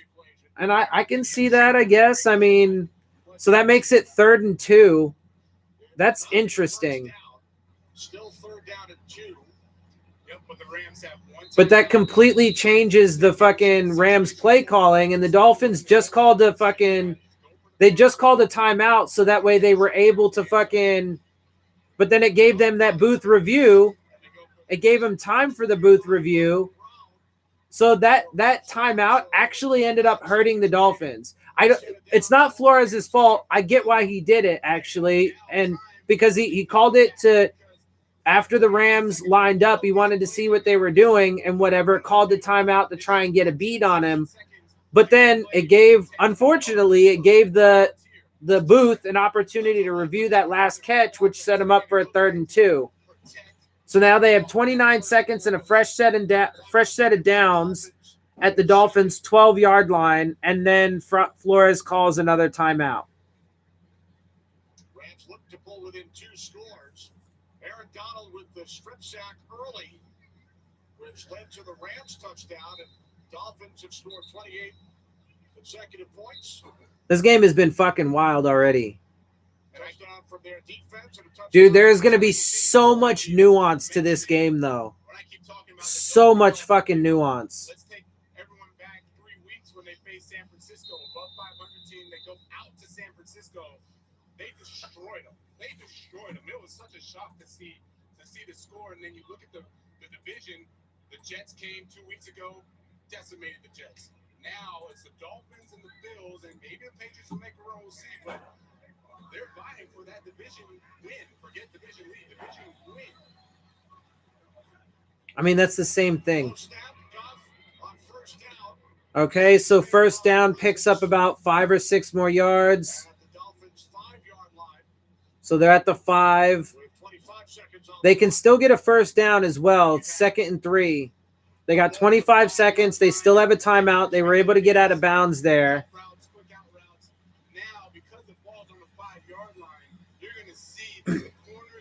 So 2nd and 3. little more room. A 5-yard out route is a touchdown, so you'll see them become more aggressive right here on the 5. Come on, baby. Let's get a stop. Empty backfield for the Rams. And now LA will use their final timeout. LA just called their last timeout. Curious why Sean called the timeout. Sean McVay, to me, he had what he wanted. You had a bunch formation. That eliminates the notion of all defenders pressing your wide receivers. Maybe he wanted to give a quick look, or he didn't like what he saw defensively. But if I'm him, bunch route is the way to go. Crossing routes are the way to go, and then have 2nd and 3. Let's see if we can get a motherfucking stop. Come on, baby. Let's keep them from getting any points. Or, I mean, even a field goal. Hold them to a field goal or no points. 0 or 3. 0 or 3.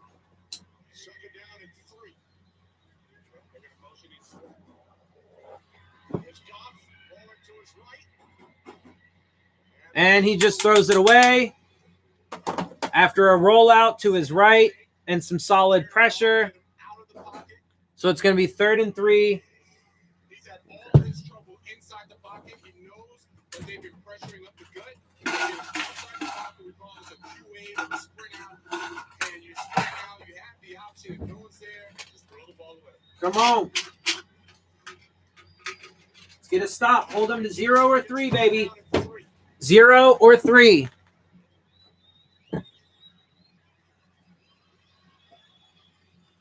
Take my vitamins.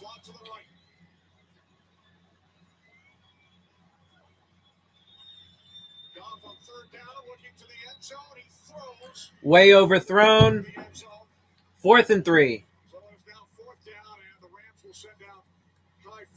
So they're going to kick the field goal.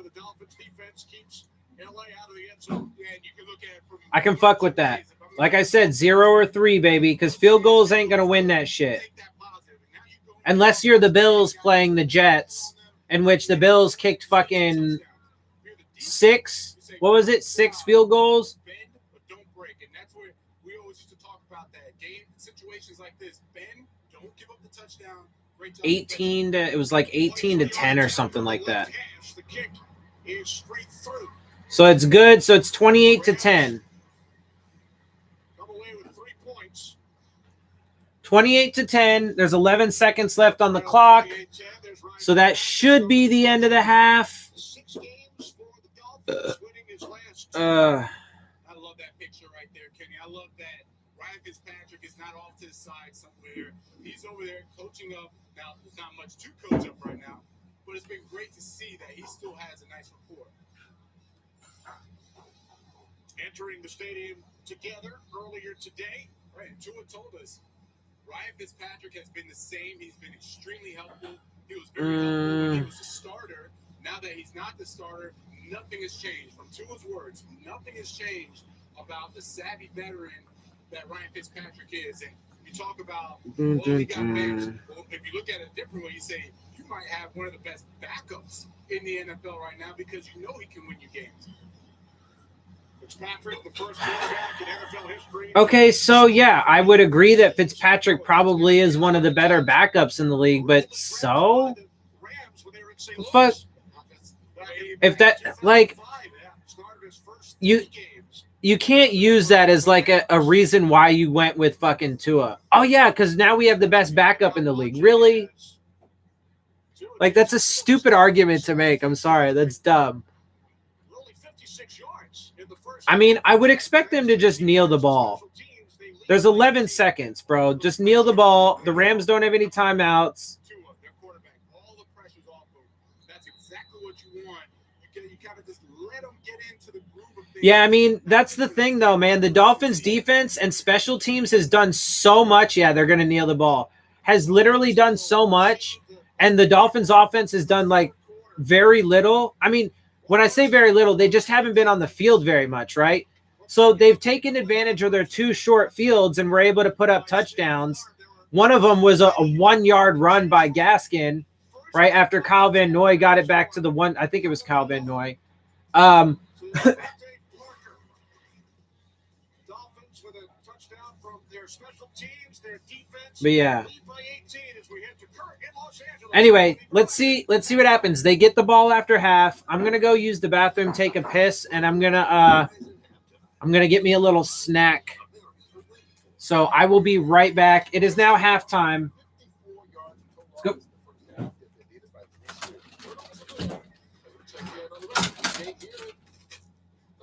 All right, Vikings at the Packers. I think we got us a little wind blowing there, boys. 40-mile-an-hour gust of wind into the flat, though. Aaron Rodgers find Devontae Adams. You know what? That's what you want to do. 1-yard touchdown passes. Adams, second of the day. It's 14-7 Green Bay. Dalvin Cook in from 1 yard out. His third rushing touchdown in the game in the first half. But in the first half, Vikings 21-14 over Green Bay. Steelers at the Ravens. Lamar Jackson last time he played against Pittsburgh. 5 sacks and 3 interceptions in a winning cause. Gus Edwards in from 1 yard out, making this game 14-7. Then Deontay Johnson and Marcus Peters, they get into a fight. Later, Matthew Judon, he makes contact with an official. Bye. See ya. You're out of here. Can't play anymore. 17-7 Ravens on top of the Steelers. That is a halftime score. Cam Newton, after getting benched last week, back into the football game this week. Third quarter, early. Zach Moss, 4-yard touchdown. Buffalo up by 8, 14-6 over the New England Patriots. Jets at the Chiefs. Patrick Mahomes, my wife's favorite quarterback. Chiefs leading the AFC West with a record of 6-1. Mahomes, I got that. Pretty good. Have a little shot. Underhanded throw. Travis Kelce, 3-yard touchdown. Then probably the greatest dunk I've ever seen. I tell you. Whoa. Jeez, OJ, but Chris, you are offensive. Titans at the Bucks, at the Bengals. That's Joe Burrow, the quarterback out of LSU, handing off to Giovanni Bernard. He's in from 12 yards out, 7-7. Bengals on top of the Tennessee Titans. And then the second quarter, watch it. Phillip Rivers, beautifully thrown ball. 3 touchdown passes in the first half. That one took Naheem Hines at a 29-yarder. 2014 Colts on top of the Detroit Lions.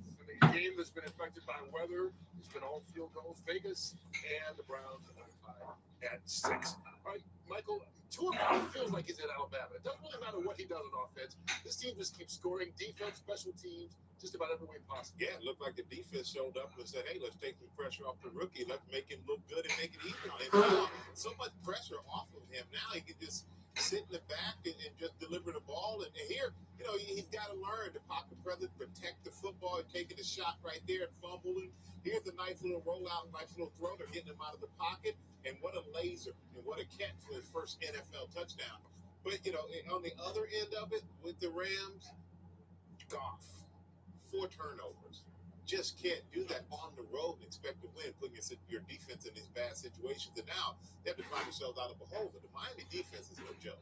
Those 4 turnovers, the most by a Ram in the first half since 1991. How you take a look at this? We talked about the pregame show. The Rams haven't won a game outside haven't won inside their division. Now it seems like they're starting to struggle outside here, division on the road.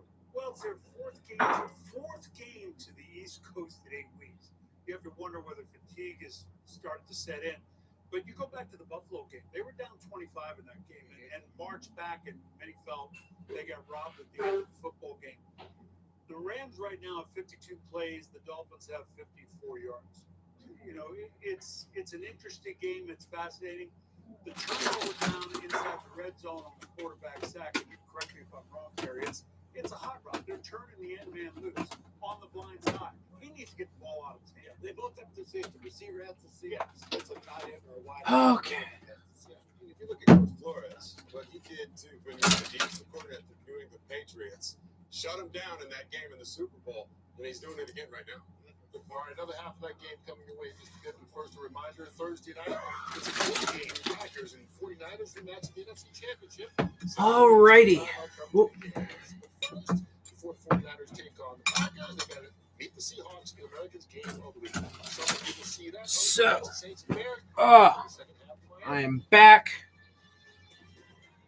Alrighty. 5G is here with a coverage of 5G nationwide and in more cities the performance of ultra wideband.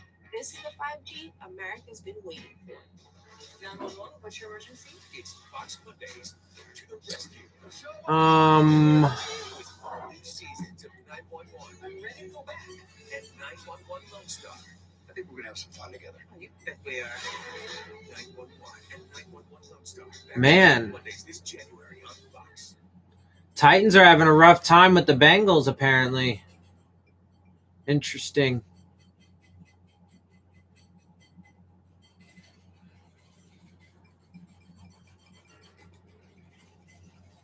Interesting. I think they're missing Taylor Lewan, though. I think he's out for the season, no? Stay hydrated. Stay cool. Take a water break. Moderate your drinking. Hey Rita, the 3% cash back on dining and food takeout from Jake's Freedom Unlimited. You now earn even more. Bring it down. Did it do? Now earn 3% on dining and food takeout. So much more. Jake's. Think about what you Underneath every surface that carries a marked badge, there is always infinite capacity to amaze. Rise to the challenge with the rugged performance of the Honda Pilot, Passport, and Ridgeline.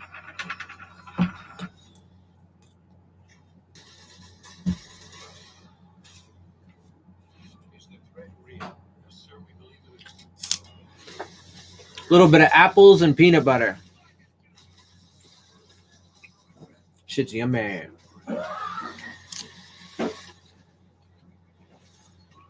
Mm-hmm.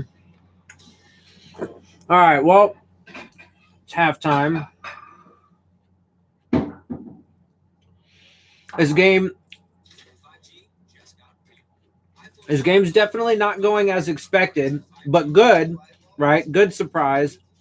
Because the Dolphins are kicking ass against an actual, like, good team that has also, for the most part, been healthy, right? So they're playing a good team.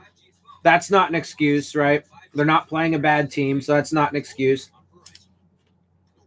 The Rams have stayed pretty healthy to this point in the season. Also not an excuse.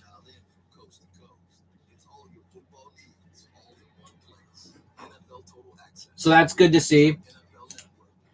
The Dolphins defense has been fucking killing it for the most part. They can do some better in some areas. They definitely need to tighten up in the run game. But for the most part, that's really it. Other than that, they've been playing great. Special teams came in big.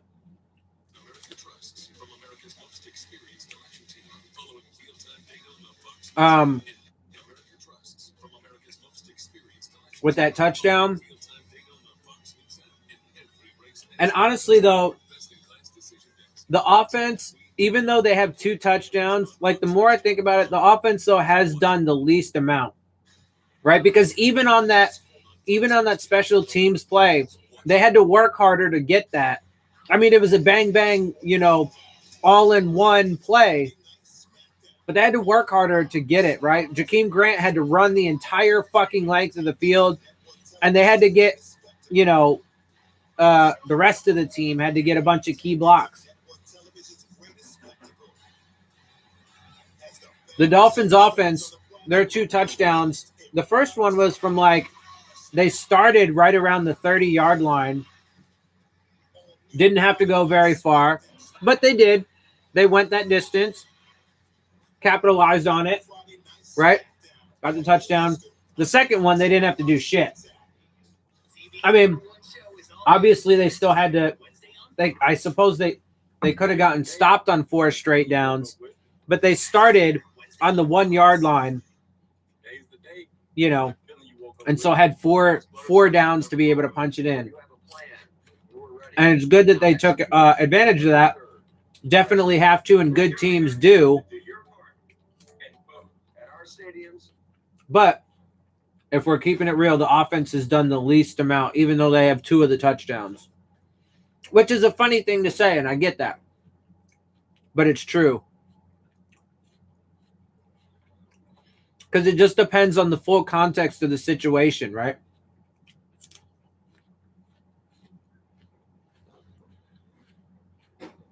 What is going on? God damn it.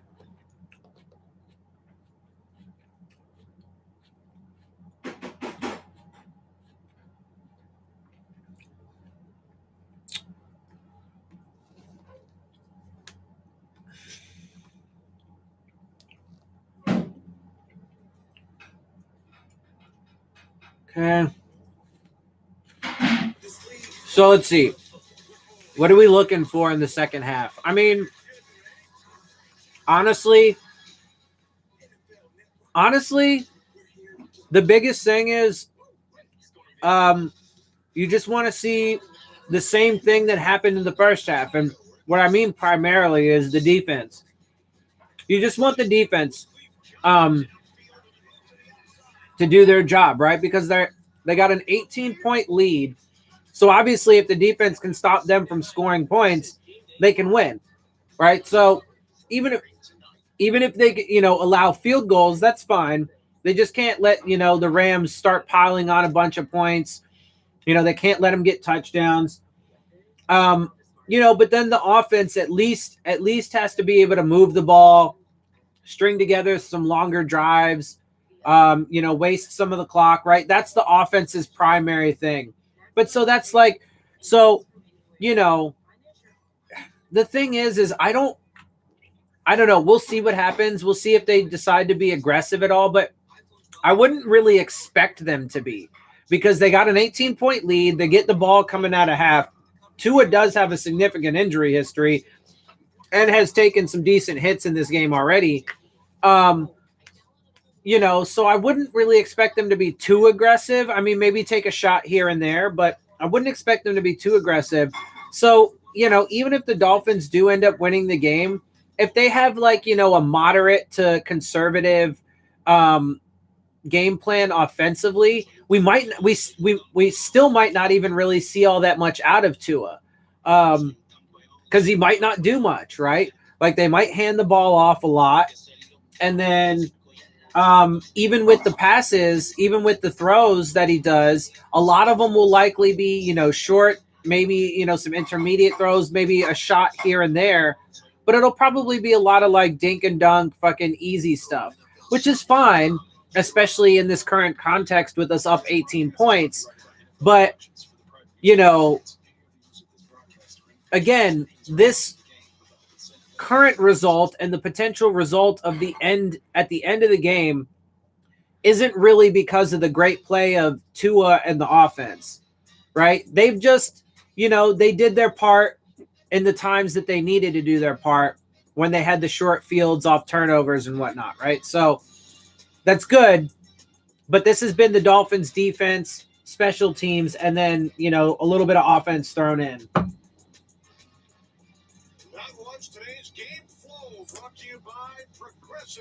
All right, looks like we're about to come back, thankfully. For the third quarter, Dolphins only 54 yards on offense. Yeah, right. The Rams have 224 yards of offense. The Dolphins have 54. Just goes to show you, right? From their defense and special teams. Miami will start from their 25. Further context. As we welcome you into the broadcast booth, Kenny Albert along with Jonathan Vilma. It was all about Tua during the week leading up to this game. It was all about the Dolphins' defense in the first half. And Brian Flores mentioned this when we spoke to him. He said it's a group effort, a team effort. He wanted to see the defense step up, and they did a tremendous job today. Really scary if you're thinking you're in the division, you're the Bills, you're the Patriots. Really scary to see that the Dolphins can win in more ways than one. Dolphins forced 4 Rams turnovers over the first 30 minutes. Yeah, I mean, I still want to see a lot more consistency, and they still got a lot to improve on, but there's definitely been some good things. And again, this year is just so fucked up. It's super hard to evaluate for real, but well, that was a Gaskin run that went nowhere, gain of nothing. No gain. Defense just put up a first half like they did when I spoke with him. He is just going about his business. He said Tua, in terms of what he saw, he said in the first half fumble, obviously, to start the game, watching how he's going to start this second half. But he said this is a Rams team who has the firepower to be able to come back done it this season, and he knows that this is a fourth-quarter game. He expressed that to his players. Yep. Well, he is right about that. It is a four-quarter game. All right. So Gaskin, a pass to Gaskin. Looks like maybe just shy of the first. So 3rd and 1, but, you know, it was a short pass. It wasn't really – it was a quick, short pass to Gaskin in the flat. Able to throw it on the money to Miles Gaskin and get set up a 3rd and very manageable 3rd and short. So, you know, nothing out of the ordinary, but good. Good execution. And they were bringing some pressure, so good on him to get the ball away, get it to his receiver so that way he could get up the field. So it does not look like we picked up the first down. Tua lined up wide as a receiver, and they did a direct snap to, I think, Gaskin, and it does not look like they got it.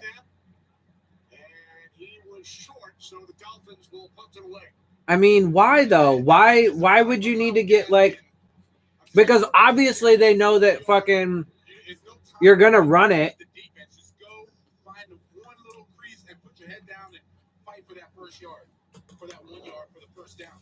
I mean – I don't know. I think I probably would have just run like more of a normal play, but whatever. It didn't work, so 3 and out. Dolphins punt. All right. That's all right, though, because, you know, you would think, right, that the game is actually in good hands in the Dolphins with the Dolphins defense on the field. Let's hope that remains the case. Right, because even if the Dolphins offense can't score any more points, but the Dolphins defense doesn't let the Rams score any more points, then it's a win.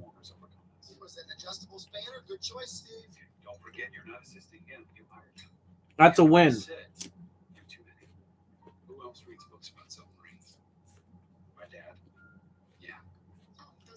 Progressive can't protect you from becoming your parents, but we can protect your home and auto when you bundle with us. 5G just got real. iPhone 12 and iPhone 12 Pro are here on Verizon 5G. I don't care about the new iPhone. 5G nationwide and in more cities. The performance of 5G ultra wideband, fastest 5G in the world. Whoa! I downloaded a whole movie in under 30 seconds. How is that possible? Now get iPhone 12 on us when you switch. I want this. This is the 5G phone everyone wants. On the 5G America's been waiting for. Only on Verizon. Football was a passion that turned into an obsession until one day I became Come on, baby. optometrist that watches a lot of football. Pepsi, made for football. Watch. Come on, baby. So the Dolphins offense didn't do anything on the first drive of the half. Went 3 and out, had to punt. That's okay, though. I mean, it's not great, but because, like I said, the thing you really want from your offense is at least to be able to string together some drives, right? Get some first downs and, like, take some time off the clock. 3 and outs are not what you want. For your doctors, we save lives. Come, let's solve a murder. Because then that'll give them more opportunities. And they've actually been running the ball pretty well. They just haven't been connecting so much in the pass game. In that regard, it's actually been a lot because Jared Goff has been off target. That's been a primary factor in their passing attack,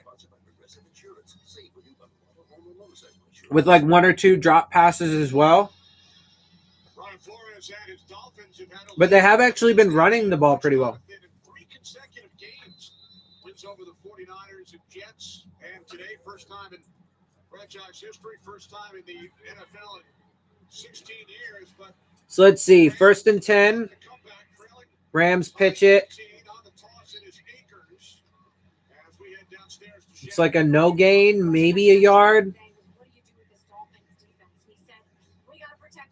No game. Right, but he also said we have to handle the zero pressure that they're showing us. Defensively, he says he's pretty happy, but offensively, it all starts with that line. As far as this team, you got Darrell Henderson. Defensively, he's happy because their defense hasn't been on the field at all.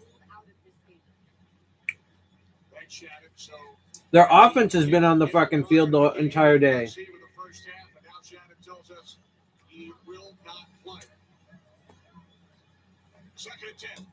I just missed who they said is not. Oi! There you go.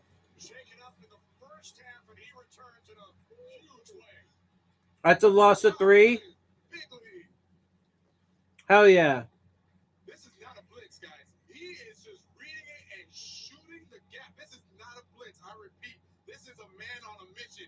Look at him to shoot the gap. My goodness. Yeah, that was definitely not a blitz. You could tell. It was just his assignment. Wow, great play right there. There you go. Landon Roberts fucking makes a big play. Loss of 3, 3rd and 13. So here we go. Come on, baby. Get another stop. Oh.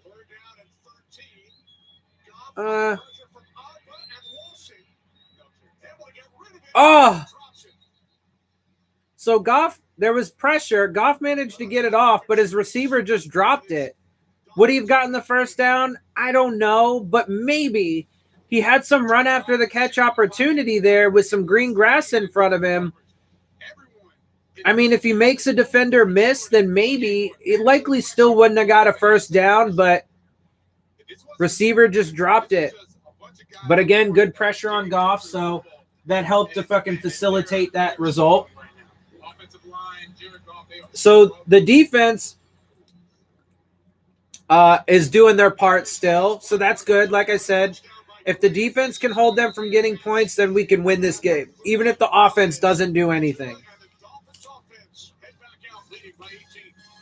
So let's see what the Dolphins offense does on this drive now that they're about to come back out.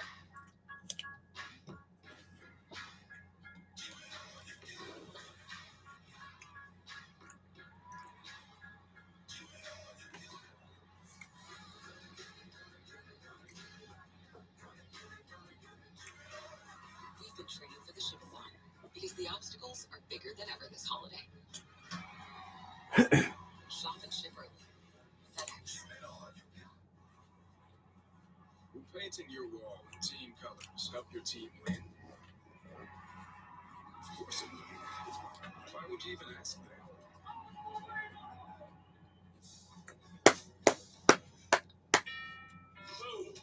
Come on, guys. No ball in the house. Come on, Dad. Why don't you check out Rocket Mortgage and plan for all of the yard? Hey, Larry, can I get an autograph? Absolutely. Come on, baby. Whoa. Whoa. So, theoretically, I'm supposed to be doing like a collaboration kind of thing with TD after this game, but I haven't heard any confirmation back from him, so I'm not counting on it. When the middle of nowhere is somewhere. The all-new Chevy Trailblazer, making life's journey just better. This season, watch football when you want. We back in the flesh, baby! That was a dime right there! Every snap from every game, now at a lower price. I can't stop us. All the plays in just 45 minutes. Mm. And learn from the players. They already know what's going to happen. NFL Game Pass, where football never stops. Go to NFL.com/Game Pass to start your free trial. It's a tasty story of terrifying toys. Visit X3 It's the first time only on Fox. He's being sponsored by Lowe's with the home team. Look at two and go by Lawrence numbers. Touchdown pass. Look, he's 6 of 12 for 43 yards and a touchdown. 50% completion percentage for, what was it, 53 yards? And he has the touchdown, so that's cool. But again, the offense hasn't been out here, and they haven't really done anything yet. It's been all the defense, special teams, and the offense has 2 touchdowns, but that's really misleading. From the 31-yard line on first down. Pass is caught by Gaskin, chased by Aaron Donald. Knocks him out of bounds. Corner Graves in Hawaii. he attended the same high school as Marcus Mariota, former Heisman Trophy winner. National championship. Alrighty. American in 2018, and then a hip injury suffered just under a year ago. Missed the remainder of the season. They pick up like 6 yards on a first down pass to Gaskin, short pass. 7 yards, so it's 2nd and 3. Come on, let's see if they can actually string together like a long drive and move downfield. All right, so it's a first down. I mean, it's another short pass. Picks up like 4 or 5 yards. They made it very easy for Tua right now. You had the lead. No need to press the issue. So he's done this so many times. Clearly, the hip is not bothering him. And you know, it's a little different since he's a lefty. You see the rollout coming the opposite side now. People are used to seeing it from the going out to the right. Goes out to the left. You see the motion, the ability, and the accuracy. That's the biggest thing about Tua. Extremely accurate with the football. So let's see. Now Malcolm Perry takes the snap. And it's another run. Malcolm Perry took the snap, but handed it off to Breida. Tua wasn't even on the field for that play. Okay. Not only was rehab a lot of work, but he did it so that he could present himself for the draft and take advantage of the opportunity he created by being a great college player. By the way, Nick Saban gets a list. 2nd and 7. All of his former players did in the NFL. So far, so good for Tua. Great stuff, Shannon. Tua again split out wide to the left. Perry. Tua's at wide receiver again. Oh! Aaron Donald just so Tua split out as a wide receiver again. Malcolm Perry took the direct snap and got drilled by Aaron Donald. 3rd and 2. Or 3rd and 12, excuse me. Perry doesn't realize how quick and big and fast these guys are, and Aaron Donald's the best of them. So I don't see that play happening there. They'll take that one out as well. Just throw that one away. So 3rd and 12. Oh, and ooh, never mind. It looked like he did get it off. Tua took a little bit of a hit there. It looked like another strip sack, but it was just a pass out to like a running back, one of our running backs, like 3 or 4 yards behind the line of scrimmage. So that wasn't going to go anywhere. So this drive doesn't go anywhere. 4th and 12. We're going to punt again. So like I said, man, the offense hasn't really done much of anything. They have 2 touchdowns. That's true, but it's definitely not the whole story. But as long as our defense can keep them from fucking putting up points, man, we can get this W. There's 8:20 left in the 3rd quarter.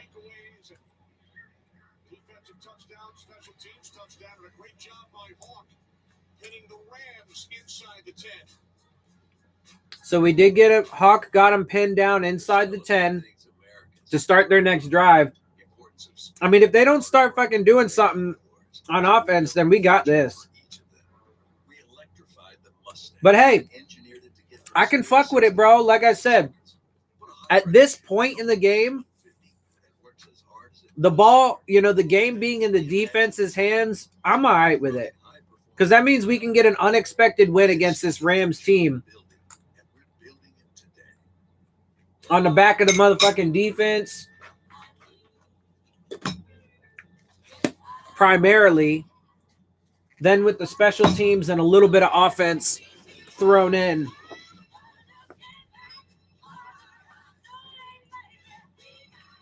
Defense got to hold tough, though. I mean, I still can't get over the fact that the temperatures on the sidelines, it said like 80 degrees for the Dolphins, and it said like 140, or well, it was like 130 something, I think, on the Rams side. And like I said, I mean, that could prove to be a factor too. They did travel fucking all the way across country, short week. I'm not sure that has a whole lot to do with it. Although they have made some mistakes on offense that have some weight to it. It's not the biggest factor, but it's definitely a factor, a notable factor.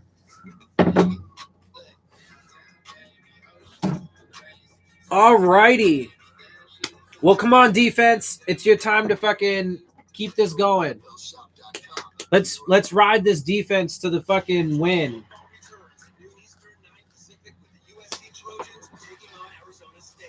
It all starts with a special big noon kickoff live from the Coliseum.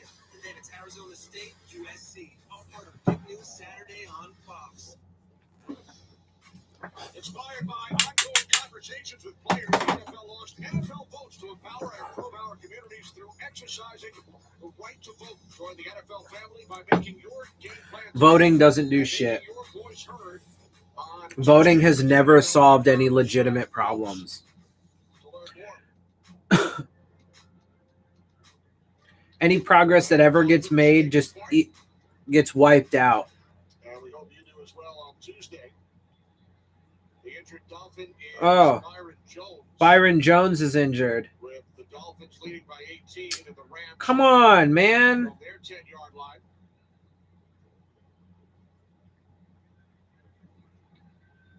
Jones back up on his feet, walking off. He's coming off the field to be further evaluated, I guess, Byron Jones. They didn't even run a play yet. What the fuck? I mean, he's straight to the locker room, and if it's cramping, they're going to give him some fluids, some electrolytes, stretch him out a little bit. Just cramping, maybe. Down for a second, then come back out. Okay, I mean, if it's just that, hopefully it's just that. Cramping. They just showed it was 100 down on the field. So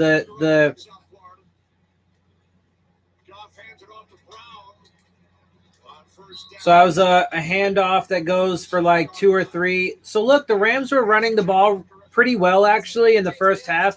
But if they don't start getting some shit going in their passing offense, then this defense can really hone in.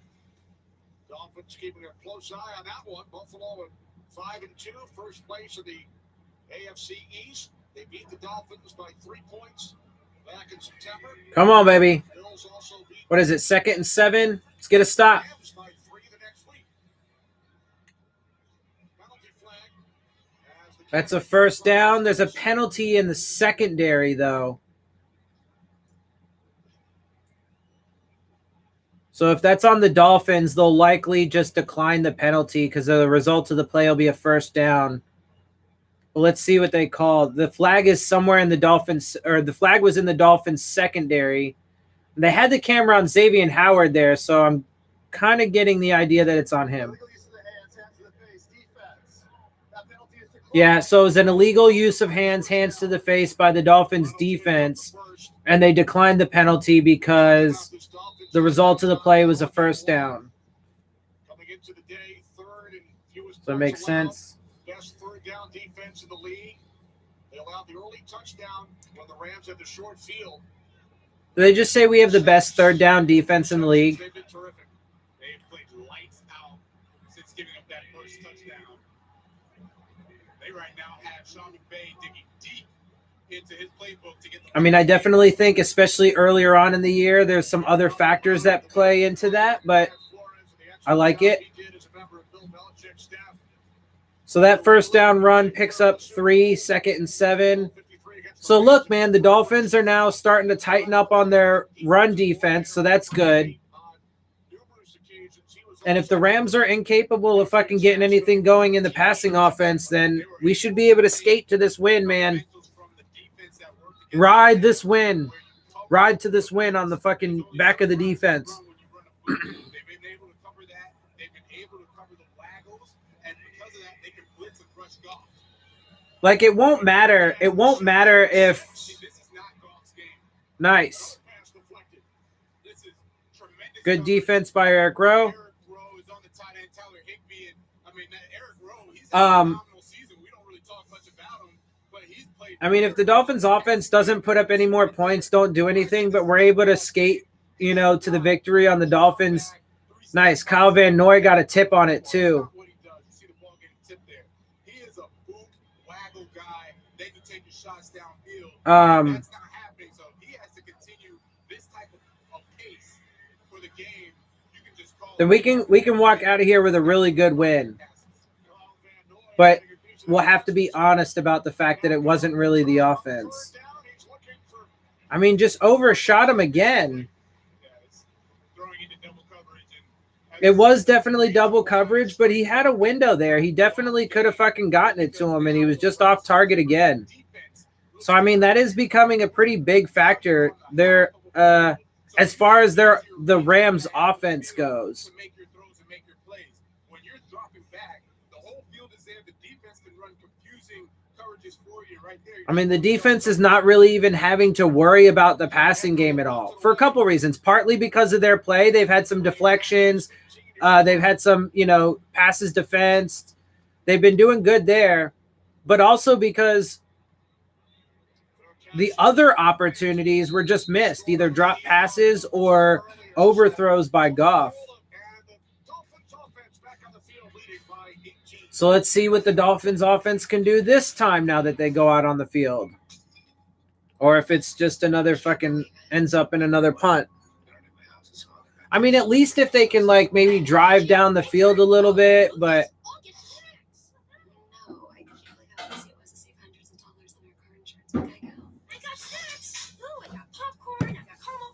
I'd like to see a little bit more out of them. I mean, because, you know, Tua's supposed to come in and just light it up, right? Like, everybody, like, there are so many people that were like, oh, man, the Dolphins are going to win this game because Tua's going to come in and just light it up. Well, the Dolphins are winning this game, but it has not been because Tua's lighting it up. He's, you know, he's doing what he's got to do, but it's all simple, easy shit.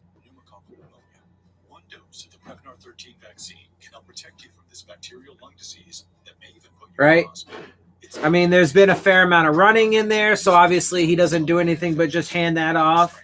But then, you know, on the passes, they're pretty much all short passes, easy completions, nothing really, you know, tough or, you know, difficult to do. He hasn't really had to, you know, quick throws. He hasn't really had to, and that's good. They want to scheme that up, but it really hasn't done anything, right? Because pretty much all of their drives have ended in punts. Their first drive ended in the fumble, the sack fumble, and then the two drives that didn't were just on super short fields. The first one was, you know, from like 30 yards out. Good that they capitalized. I'm not saying that, right? But and then the next one started at the 1 yard line, and it was just a single play, and it was a run. It wasn't even, you know, a pass, which is fine because you're on the 1 yard line. Nothing wrong with that. But, you know, obviously the offense and Tua in particular is not, you know, a big factor in this game. Despite the fact that the offense actually has 2 touchdowns, which obviously is a big factor, and it's a huge part of the game. But the offense didn't really actually do much to get it, right? And so far on the other drives, right, the drives in which they would have to go, you know, essentially the length of the field, it ended in a sack fumble and a few punts so far. So let's see if they can change that. I mean, at least, like, drive down the field and get a field goal, right? Yeah, he was smart enough not even to ask for it. We knew it. They're not giving up 13. Dan Marino. So let's see, right?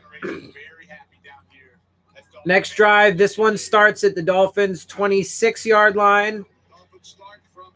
It's another run that picks up 4 yards. Okay.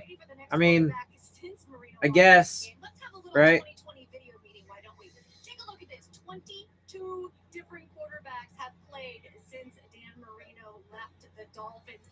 22. We have muted the guys. Yeah, we get it. 22 quarterbacks since Dan Marino played. But my question to you is, how many are still on active rosters, Kenny? Do you know? Wow. It left the screen too quickly. She said Three. I'll give you the answer, my friend. Well, we know Ryan Tannehill's one of them. Doing very well in Tennessee. Oh! Big pressure on Tua there. Got it away. But it ends up as a incompletion, 3rd and 6. So, okay. I mean, and it was just a screen pass, so.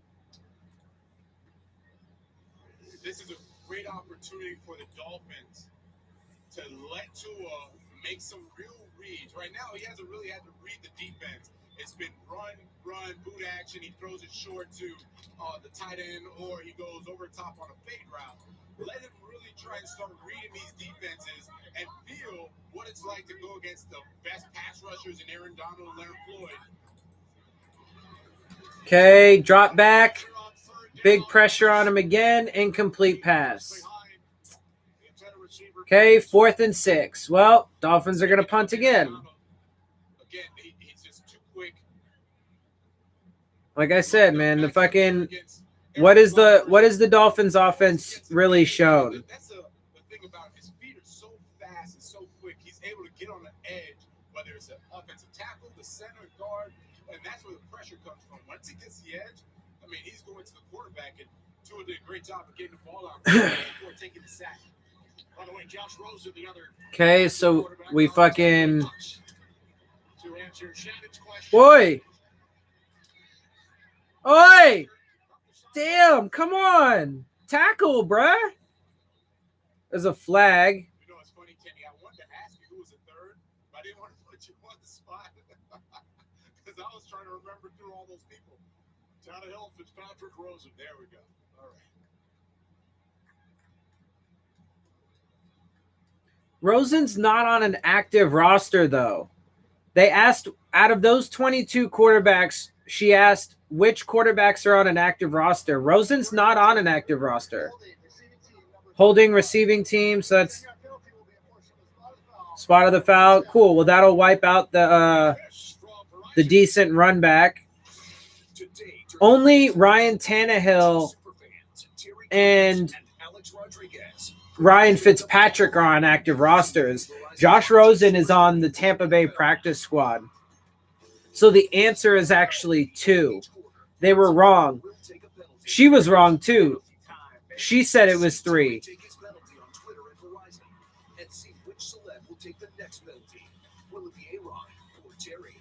She just probably should have framed it differently, though. So, like,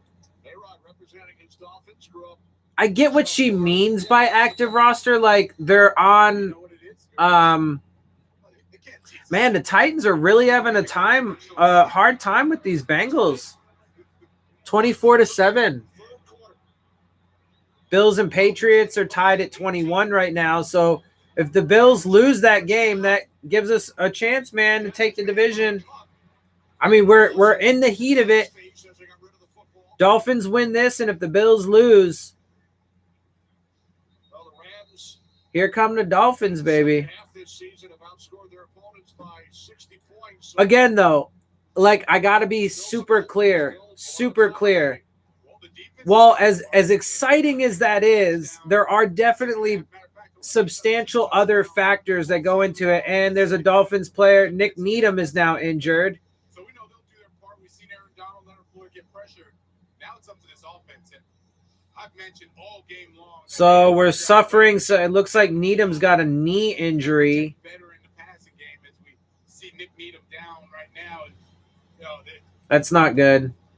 The best thing you could do is just max protect and then get some time. And Nick Needham is right here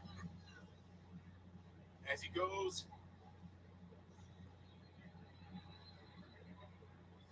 Not really sure what happened to him. Went to try and make the tackle on Cooper Kupp. Fortunately, able to. He's walking off the field, but he is limping pretty noticeably.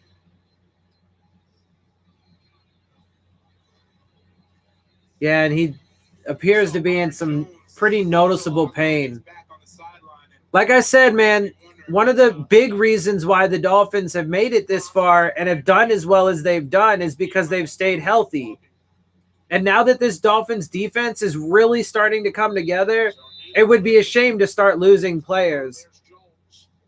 Byron Jones and Nick Needham are both hurt now. So that's a disaster. Well, I mean, hopefully not. Hopefully it's just minor injuries. Byron Jones apparently was just cramping up. Not much. Not at all. Malcolm Brown's coming back in. Joe Everett for this third down. It's a third and short, third and very manageable. So 3rd and short for the Rams, 3rd and 2. It's how is Sean McVay going to design the offense to get Cooper Kupp one-on-one, see him with a quick slant route or an under route or a crossing route. We know Goff is going to look to him. It's just a matter of can he get him in a one-on-one situation. And it looks like they're going to be able to with the bunch formation down at the bottom. So 3rd and 2. See if we can get a stop.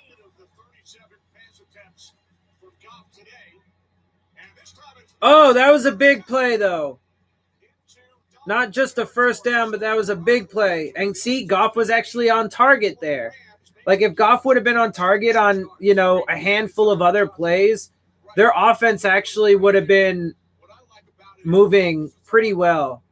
Because their run game was actually doing great. You get an easy slant, hits him on the money for the first down. Timeout taken by the Dolphins. So Dolphins randomly decide to take a timeout. I mean, I guess. Well, if you missed any of the Fast Singer, download Tubi to catch up on past episodes and all the reveals. Plus, watch thousands of movies and shows for free. Don't miss an all-new Masked Singer Wednesday on Fox.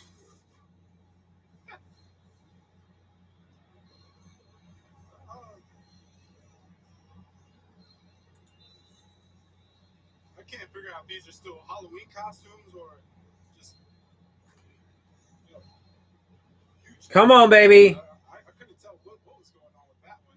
All of the above. Fair enough. Come on.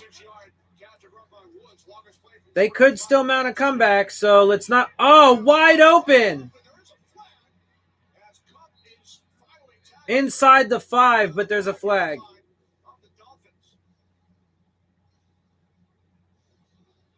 And there seem to be multiple injured players, including Cooper Kupp's a little shaken coming up. Holding by the offense. It's coming back. Andrew Van Ginkel's down now. Jesus Christ. It looked like Ginkel had blood on the side of his face.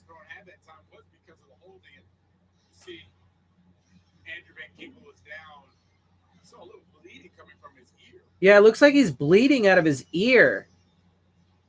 Jesus.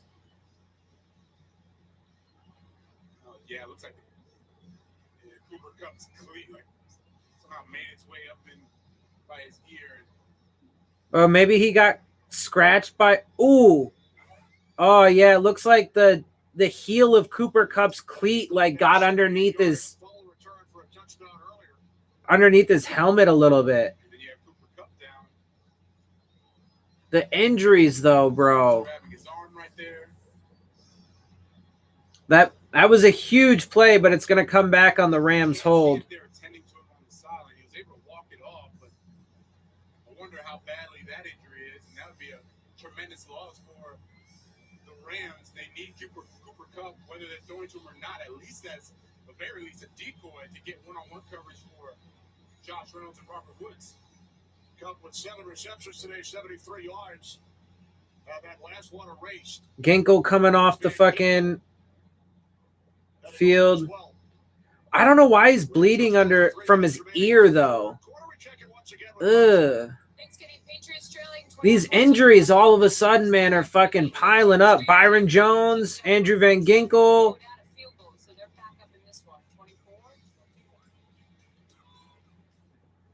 Who else was it? Another defensive player. God damn it. 1st and 20. And so they pick up like 3, maybe 4 yards. So it's good. 3 yards.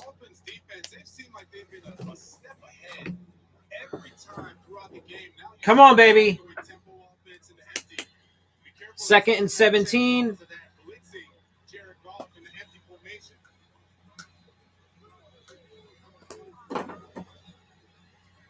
Come on, guys. Let's get a stop. 2nd and 17. They're on the Dolphins' 48-yard line. Oh! Oh, Eric Rose should have had that, man. That would have been a pick six for sure. That was a touchdown. This is a zero blitz. Sean McVay's talking about all the defenders, flat wall. There's no defender in the middle of the field because everyone's up. Van Noy brings the pressure. Jared Goff. Oh, God, he should have fucking had that. Yeah, that was a poor decision by Goff, but he got lucky because Rowe dropped it. That should have been a pick six all the way. It's okay. Let the money on the field. Brings up a third and very, very, very long. But now it's 3rd and 17, so, I mean, we should fucking get this. Stop. Oh, yeah. Not even close. So that's good. Like I said, man, Dolphins defense is going to, at this point, it looks like we're going to win riding on the Dolphins defense. I mean, like, Tua's going to just luck out in his first start, honestly. But now this Dolphins defense is getting fucking hurt, bro, and I don't like that. Please stop doing it. This flat wall, zero blitz. They have not figured it out. Goff has not figured it out. They have to leave at least one person in. It looks like they're going to do that. Gerald Everett staying in for protection so he can get some time to throw the football. Him and Malcolm Brown possibly staying in for protection to get time to throw. Oh, they're going for it on 4th and 10? Holy shit. Here's Goff on 4th and 10. Wobbly throw. Dolphins brought pressure, and it's a no-go. Yeah, so Dolphins defense is going to ride this for us, man. I mean, let's see. The Dolphins offense now is going to have a short field again, so let's see if they can at least put up a fucking field goal. Can't see who did it, but the ball gets deflected. He was looking for Cooper Kupp, and as I said, they and this is not just the players. Josh Boyer, defensive coordinator, Brian Flores, they all have a beat on this Rams offense and the Rams passing game. And they had an extra week with the bye last weekend, just like they did prior to that Super Bowl with New England against the Rams. Great point, Kenny. Great point. And I remember needing that extra week. All right, and that run picks up 5 yards. Out across the 45 for a gain of 6. If you join us later, So more just kind of boring stuff from this offense. strip sack by Aaron Donald. Completion to Jakeem Grant. First career touchdown pass went to Devontae Parker. And his defense and special teams have really helped reach the end zone as well. And Yeah, his special teams and defense has been doing it all for him. The offense hasn't really done much of anything, despite having 2 touchdowns. And there's another run that gets maybe a yard, so now it's going to be like 3rd and 4. There's a flag. So let's see what the flag is. Holding on us. this one goes against the Dolphins. So that's going to be a 10-yard penalty. Replay the down. 2nd and 15. Okay. Solomon Kinley got the hold, so it's going to be 2nd and 15. So Chad Henne still active as well with Kansas City. no good stuff. Yeah, Fitzpatrick, Tannehill, Josh Rosen in Tampa, Chad Henne, all still active in the National Football League. They've all started. Chad Henne is still in the league, but he's not. He's also a backup, no? Clock winding down in this third quarter. It's Gaskin All right, so another run to Gaskin, picks up a yard. for Miami. Okay. So look, why if your quarterback, and look, this is not to shit on Tua at all, but if your quarterback is so special, why not let him throw the ball? And then you're like, well, but you got a really big lead and you don't want to get him hurt. Okay, but that's minus the lead because, nobody knew that this was going to happen. But if you're going to then say, well, you don't want to get him hurt, well, okay, but that's what I was saying at the very beginning. So you're not really seeing much out of him. I'm pretty sure Ryan Fitzpatrick could do what Tua's done, if not more. Ryan Fitzpatrick probably could have actually, to this point, done more for your offense. I mean, to be fair, he also could have thrown 3 picks. So, because Fitzpatrick is both, but, the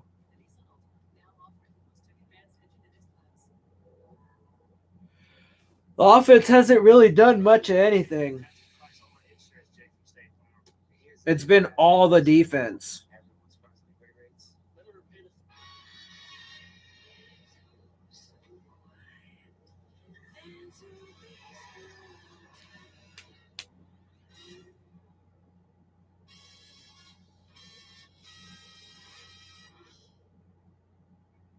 Planters is for the cravers. Crunchy, savory cravers. And the cravers that deserve something special. So it's going to be what,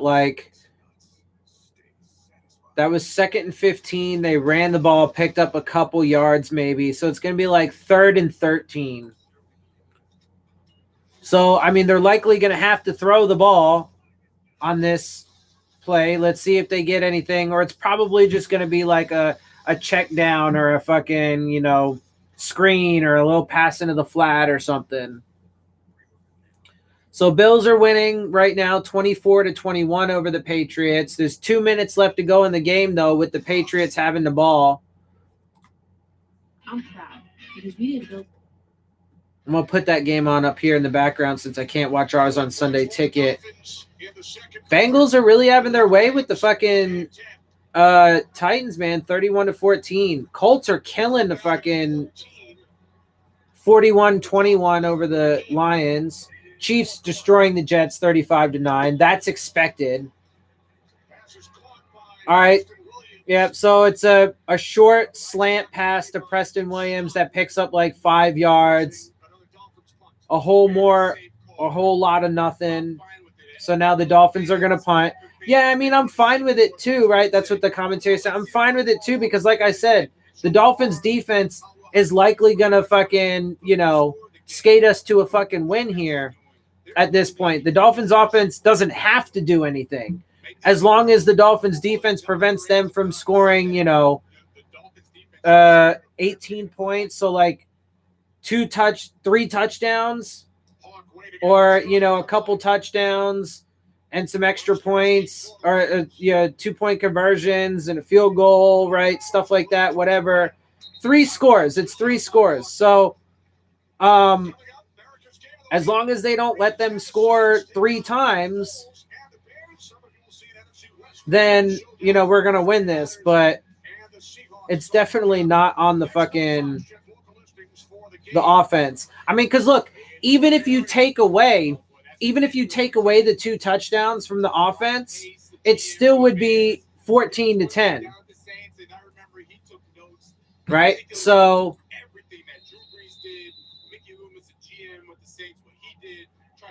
the offense really is not being much of a factor in this game.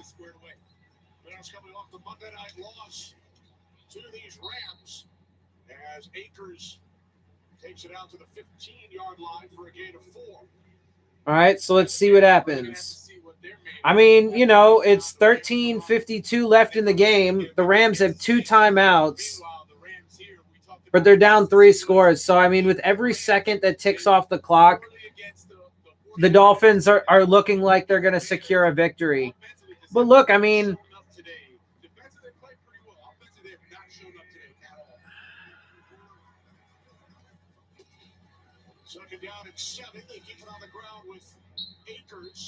the fuck?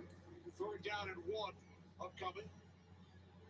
Hey, it's interesting. They're down 18 points, 3 scores, yet the game feels like it's so far out of reach right now. Well, yeah. It is pretty out of reach. I mean, they're not going to fucking – I can't imagine that they're going to win at this point. The Dolphins pretty much have their win. I mean, because even on defense, they can actually play pretty conservatively.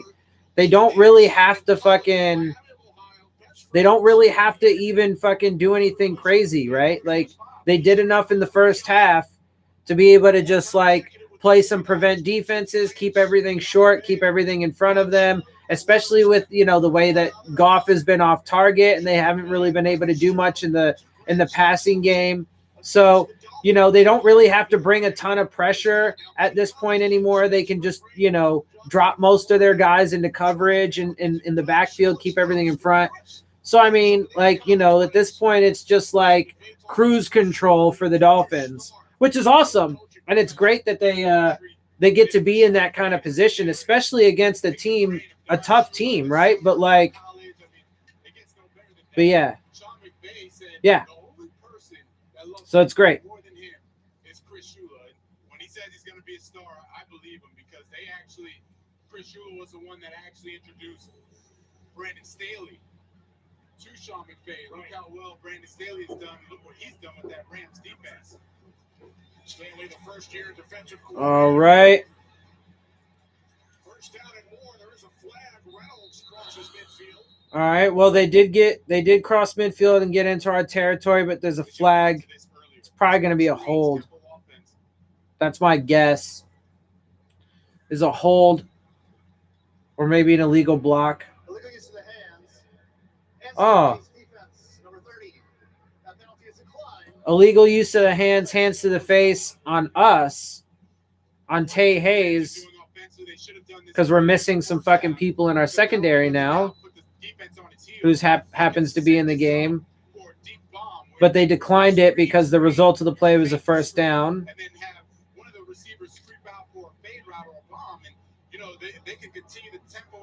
Look, the Rams have 309 total yards. The Dolphins have 100. Byron Jones is back out there, so that's good to hear.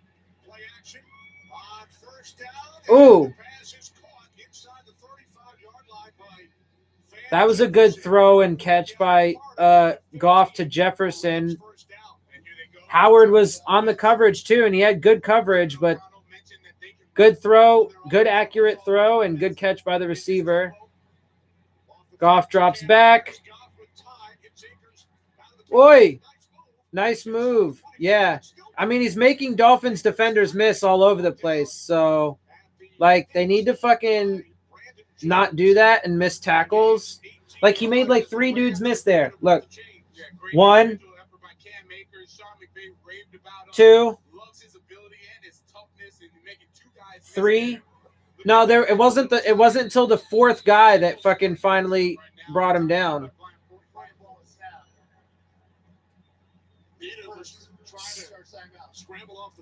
So Flores took a timeout because I think they were about to have 12 men on the field. So the Rams are definitely in field goal range.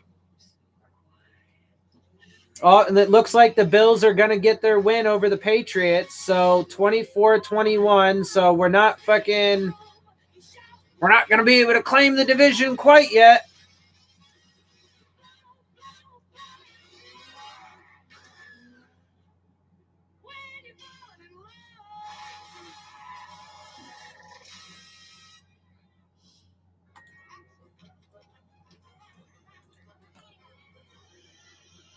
Let's see.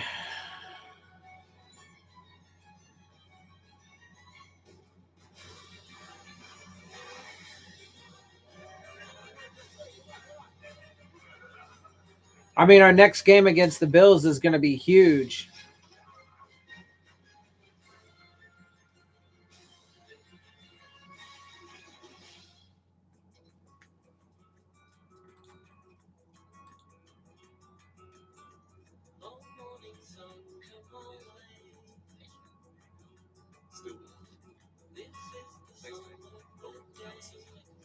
For some of us, our daily journey is a short one. Save 50% when you pay per mile with Allstate.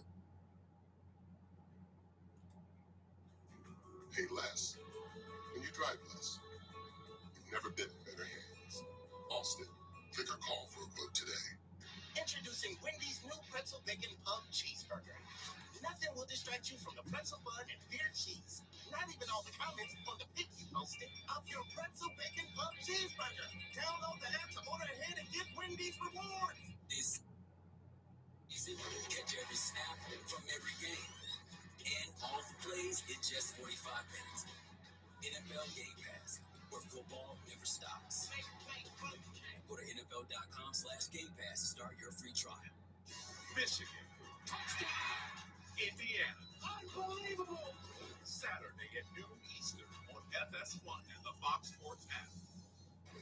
Today's game is sponsored by Wendy's, the pretzel bacon pub cheeseburger. Incredible. The Rams All right. 75 plays. Here we go. They've scored only one touchdown. Yeah, the Rams have 75 plays, 358 yards. Perfect 5 for 5. From the Dolphins 15, it's Malcolm Brown. Brown will gain 4 down to the Miami 11. If you look at that stat, you'd say, well, the Rams should be blowing out the Dolphins, but the ultimate equalizer, most important stat has always been takeaway margin, turnover margin. Right now, Dolphins have 4, Rams have Oh, yeah. See, we have 4 turnovers. Like, we've taken the ball 4 times. They've taken it twice. Yeah, so obviously that's huge. Oh, wide open. Wide open. Nobody within a mile of Robert Woods. That was an easy touchdown.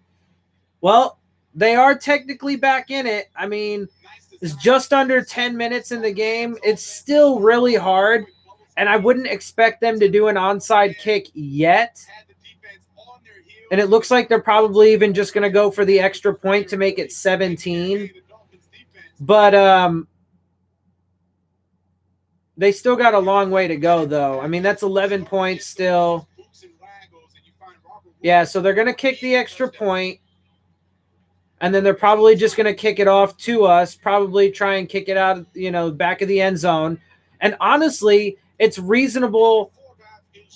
It's good. So 17. It's reasonable that they're actually going to be able to, cause the Dolphins offense to go 3 and out. Like, that's actually not unexpected at all, because that's how pretty much every drive has ended, except for the first drive, which ended in a sack fumble, and then 2 drives that were super short field. Those were our 2 touchdown drives, and one of them was from the 1-yard line, and it was a 1-yard run, right? So it's actually a pretty reasonable expectation that hopefully they don't go 3 and out. Hopefully they prove that wrong. But honestly, it's a pretty reasonable expectation for the Dolphins to go 3 and out on this next drive, or at least have to punt after, at maybe a handful of plays. You wouldn't, but how this game has gone, based on how this game has gone, you would not expect the Dolphins offense to drive down the length of the field and put up points, because there really isn't any data to suggest that they can do that. Miami 3 possessions in the 3rd quarter, 1 in the 4th. 4 punts. And now they will get the ball back, leading by 11. They will start from their 25 as we head to Los Angeles for a game break. Carissa. Yep. So Within field goal range, 37 seconds left. Cam Newton fumbles, recovered by the Bills. Patriots lose. So Nice, Carissa. So the Bills go to 6-2. Bills are now 6-2 because they beat the Patriots. Division record. And they're 4-0 within the division. Oh, yeah. No, the Dolphins are going to have a really tough time. I mean, they have to either beat them outright in record, but even if they were to beat the Bills again, they would still end up having the tiebreaker. The Dolphins are already 1-2 within the division. They have to win it outright. So that was a first down pass to Durham Smythe. Or no. Oh, yeah. Durham Smythe picks up 8. I mean, it wasn't, it was a short throw. Durham Smythe got most of that yardage after the catch. So now 2nd and 2.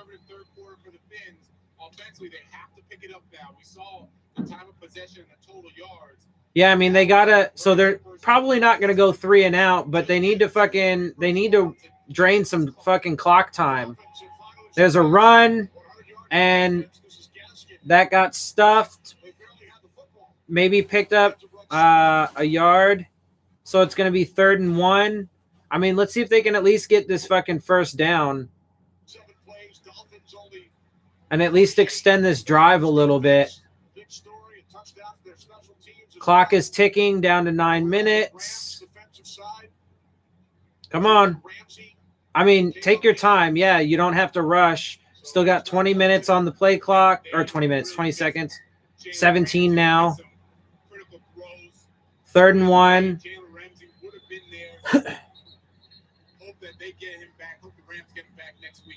So Jalen Ramsey's not in this game. Did he get hurt earlier on? I didn't notice that. But Jalen Ramsey is not in this game. So that's actually... So they stopped... They stopped the clock, and they stopped the game because the ball inadvertently got moved. So they had to respot it. So 3rd and 1. That was easy. I mean, it was a little short pass to fucking Isaiah Ford. You know, that it picked up 10, but, you know, is 3 yards through the air, and he was wide open. So, you know, pretty much all that was after the catch. Easy pass. Pick up the first down, though, so that's good. So drain more time off the clock. Almost down to 8 minutes.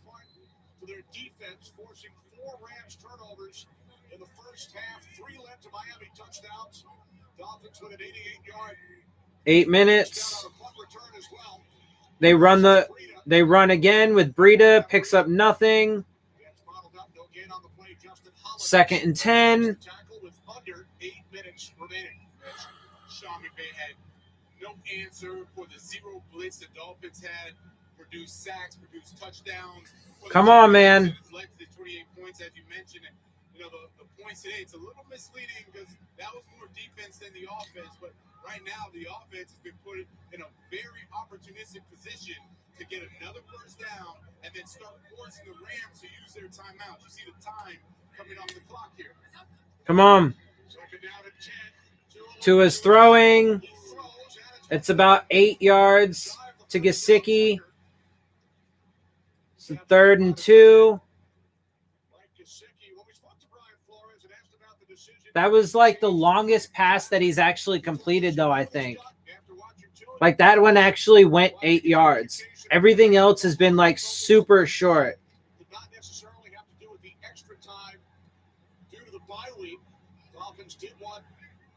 So 3rd and 2. Come on, baby. Pick up a first down. Keep this clock running. Do enough. It doesn't have to be much. Incomplete.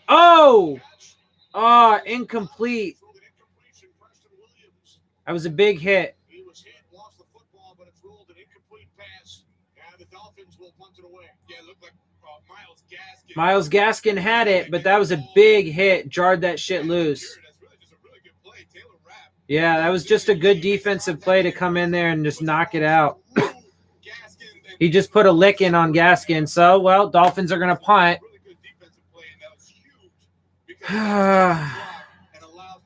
Yeah, I mean, now it's stopped the clock. There's 6:38. The Rams do have 2 timeouts. I mean, this game ain't over yet.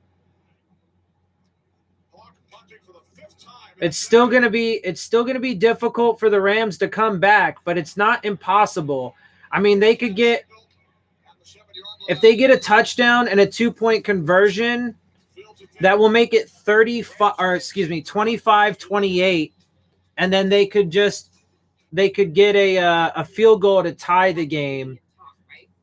Depending on how quickly they were able to get that touchdown and 2-point conversion, though, would determine whether or not they go for an onside kick or if they actually think that they're going to be able to have time to get us to punt again, which, I mean, if they have, you know, if they get a quick touchdown and get a 2-point conversion and make it 25-28, then there is a significant possibility that they could get us to at least fucking punt the ball pretty quickly and have enough time to be able to drive down and get a field goal to tie it. So this game's definitely not over yet.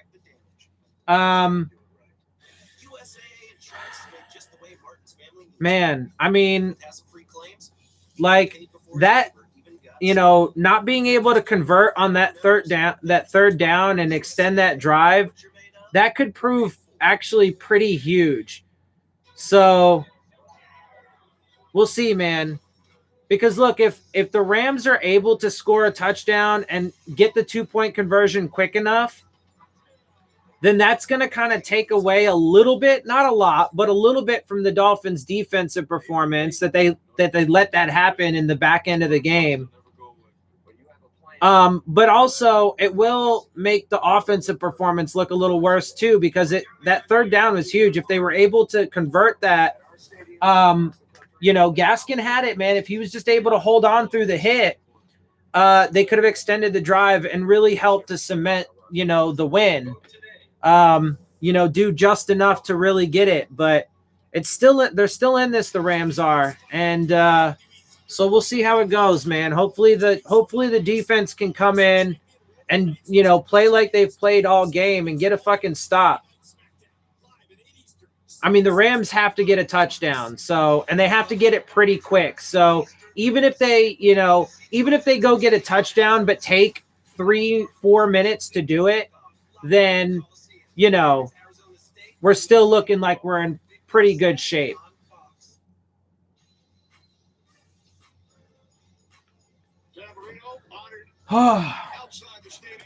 Yeah. Anyway, so this game is definitely not over yet. Earlier today, by the way, Jonathan, his first home win in the NFL came against the Rams back in October of 1983 at the Orange Bowl. All right. Oi, tackle. Well, that's about 10 yards on first down.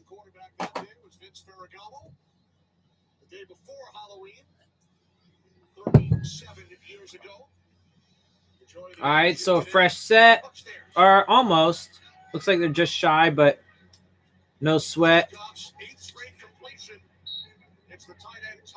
So Higbee, he ends up.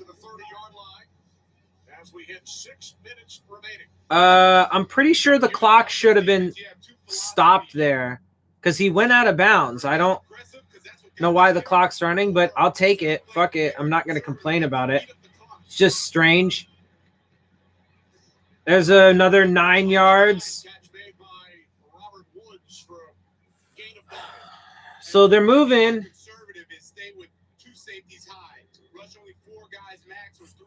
No, I think they need to fucking... No, they need to do what they've been doing. Don't be conservative, man. Fucking heat them up, dude. Don't let them... Even these quick completions. I mean, that's a first down. 5:20 left to go. No, they need to blitz, dude. That's what's been working all day. Fucking get in there. Go after him. Come on. The Rams have 408 total yards.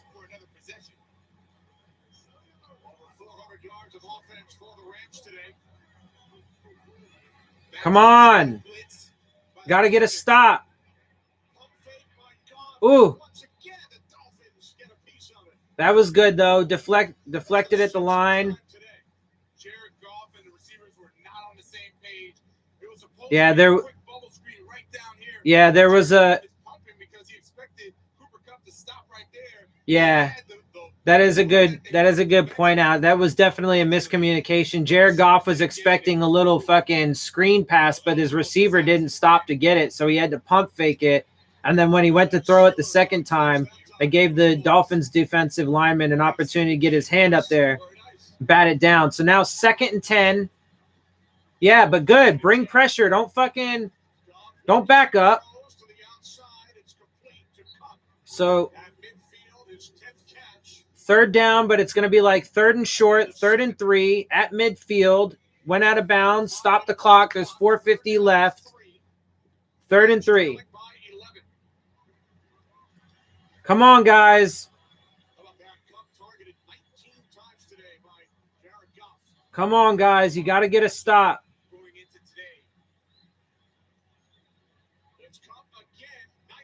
Oh, that's first down and a good gain. Come on, guys. Come on, come on. I'll be excited. I like him against anybody in man coverage. And that's what they're doing now. They're finally checking. You had the zero blitz. What they started doing is doing the wide receiver screen. That's what last time. Clock stops because there's a Dolphin defender down. God damn it, dude. Now our defense is getting fucking banged up, bro. I don't like it.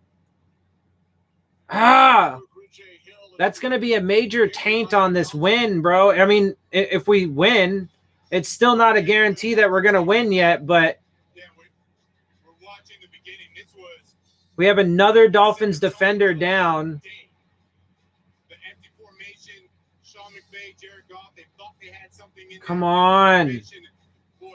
Whoever it is, I didn't even see who it was, though. Hopefully they're all right.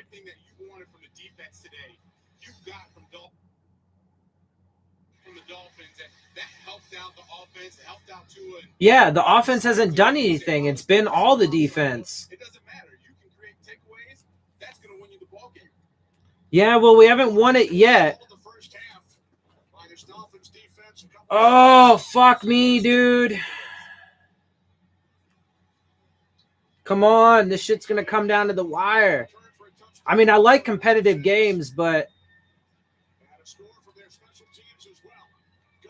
too much time.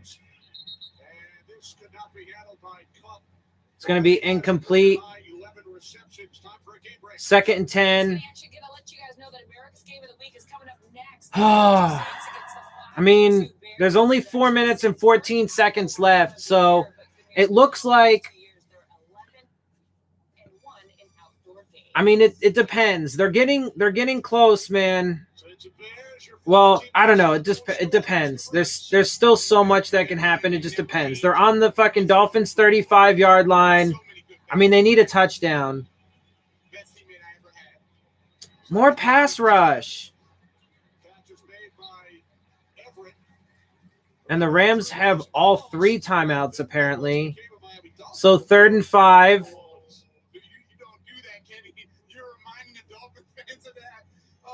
Come on.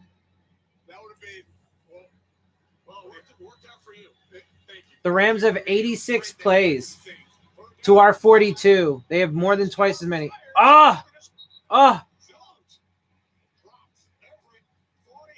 Dropped by Everett.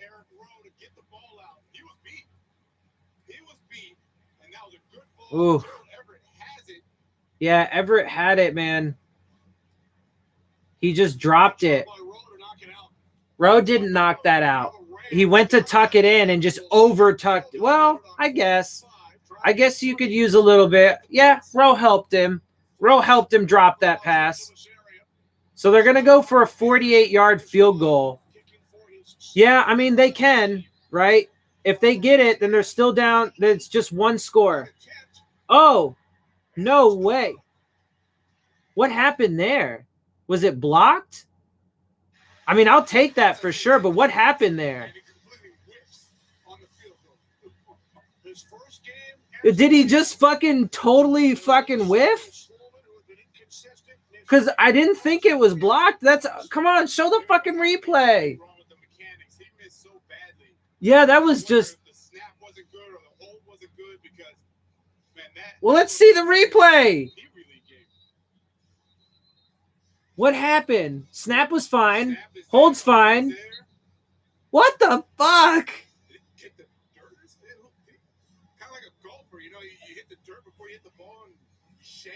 Yeah, he just shanked the fuck out of it, bro. I mean, fuck it, I'll take it. I mean, it's a mistake on them, but that's probably going to be the sealer right there. Yeah, I think that's going to be the sealer, though. Barring some kind of craziness, that missed field goal should seal the deal. So they run it, pick up like 4 yards. So, I mean, it's just the last few minutes. Well, at least we're going to get the win. We should get the win, but the last few minutes are just going to be boring fucking runs probably. They pick up 3 yards, so 2nd and 7. I mean, honestly, you know, the offense has been kind of boring the entire fucking time. So You want the Rams to use up their timeouts because no matter what happens afterwards, let's say they score or they kick a field goal, they're going to be in rush mode. And when you're in rush mode, you're limited offensively on what you can run. And it gains the advantage back to the Dolphins defense. You gain that advantage. So looks like we're just gonna fucking. The Rams did burn a timeout. They have 2 left. We would call this 4-minute offense. Literally, we would call it 4-minute offense. And what happens is you want the offense to get 2 first downs. You get 2 first downs, that's the ball game. Yeah, 2 first downs, and that's the ball game. These types of situations. Force the Rams to use the timeouts, gain a first down, call the game. Can they do it? Another run. And whoa. I mean, just shy of the first down. So it looks like it's going to be like 3rd and like 1. All right. Yep, 3rd and 1. All right, come on, man. Just get this first down, and you're pretty much there. And we're down to 3 minutes. Because it's 3rd and short. So he wasted timeout here on a 3rd and 1. The odds are that the Dolphins will convert this 3rd down. So you don't want to waste a timeout here. Let them get the first down. Yeah. And then use your timeouts again. Come on, pick it up. I mean, there's no guarantee. Another run. And he looks, yep, there we go. I was going to say initially he looked short, but a little bit of a second push there, and it's going to be a first. And so now Sean calls the timeout. You have a 2-minute warning, and now 1 timeout left. So 2:29 left. The Rams call a timeout. In his first NFL start. So Tua's going to get a win, bro. He's going to get a win, but he didn't really do anything in this game. I mean, he threw the 1 touchdown, and yes, it was a good throw. But that was it. And that certainly helped, right? I mean, you take away fucking... Now you can't take away both of those touchdowns, right? You could take away 1 touchdown and they still win, one of their offensive touchdowns, but you can't take them both away. So the offense did enough. They definitely did enough. They played their part, and they definitely helped this team come out with a fucking win. But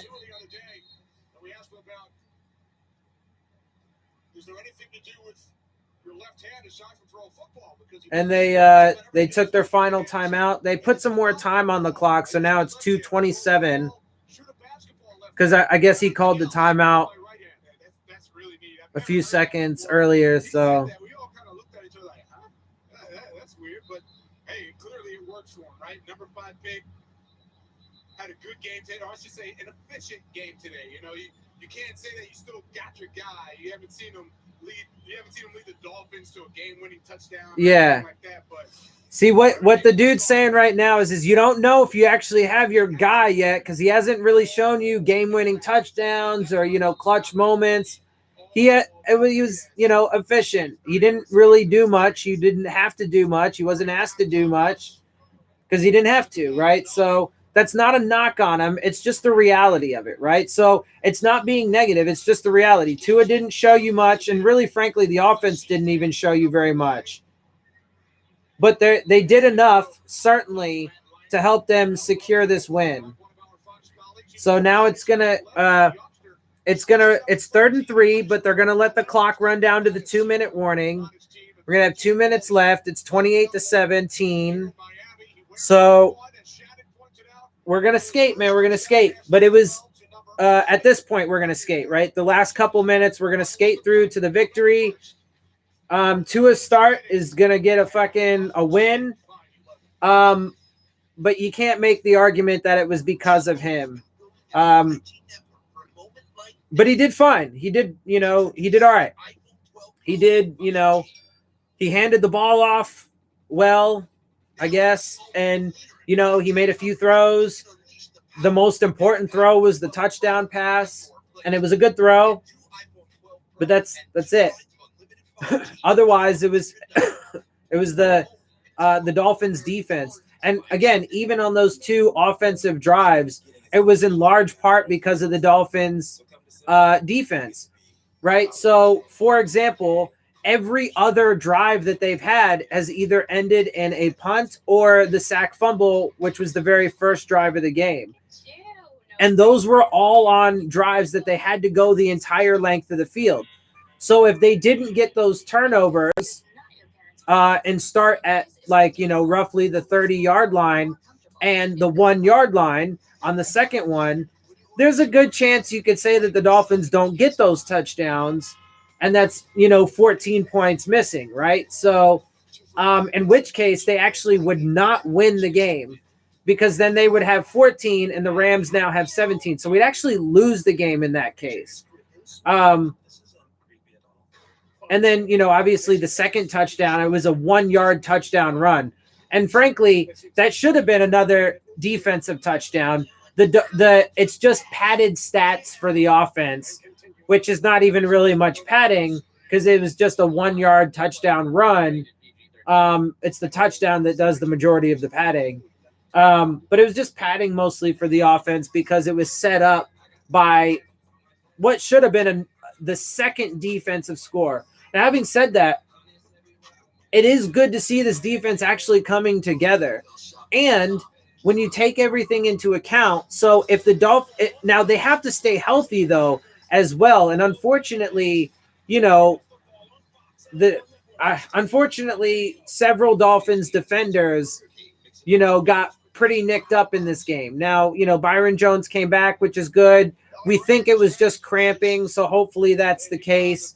And, it wasn't an actual injury that's going to, linger for a while. But, several Dolphins defenders got injuries today. And so if they stay healthy and if they continue to gel and continue to play well, and look, so 3rd and 3, they run it, they don't pick it up. So they're going to punt. Well, let the clock run down. Rams cannot stop it.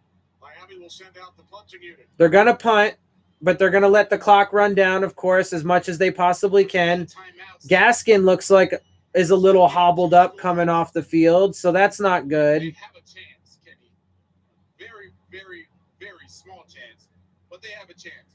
The only way to get it done is going to be through big plays. Hopefully they can spring one here on a punt return, or they have to start getting these, 20-yard bombs, 30-yard bombs down the field. Let the clock run all the way down. In final timeout. Use a timeout. Their last. So they let the clock run as low as it could get and use their final timeout. And they will head west and take on the Cardinals next Sunday.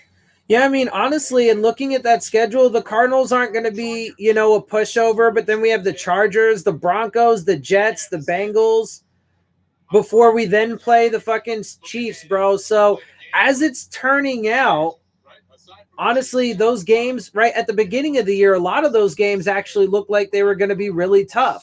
But now that you've gotten to this point in the season with the way that teams have been, dealing with injuries and so on and so forth, now a lot of those games actually look like they could be winnable, right? So there is a chance the Dolphins could compete if they can remain healthy as well. Like, the Dolphins have to remain healthy. They absolutely do. But if they can, then there is an opportunity that the defense can at least provide Tua with some cushion to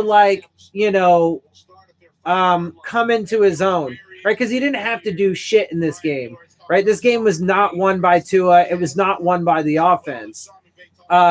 So, but he didn't have to. He kind of lucked out because the Dolphins defense actually fucking, dominated. I mean, there's almost no other way to put it. They were fucking pretty damn dominant the entire day. Now, to be fair, Jared Goff missed on some pretty big throws.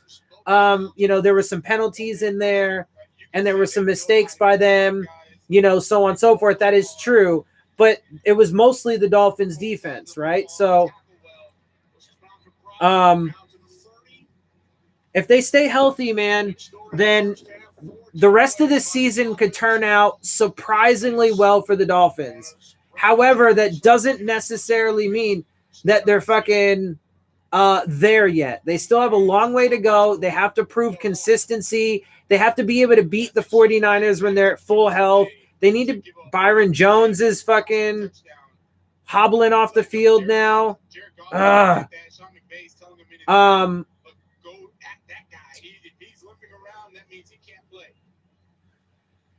By the Dolphins, get him off the field, and you see this is now just let him get everything in front, nothing behind the defense. Yeah, so we'll see, man. Ooh.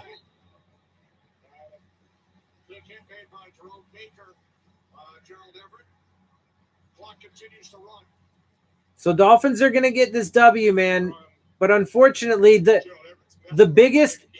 big black mark, unfortunately, on this game is going to be the injuries that the Dolphins defenses took, especially because now that they've decided that Tua is going to be the guy, and he played okay, right? And he did enough to do what he had to do to help get this win. He didn't really do much because he didn't have to, but they're going to get this win, right? He's going to be the starter next week against the Cardinals. Let's see if they can do it again. You know, they're going to go on the road. Let's see if they can do it again. They got a good win today.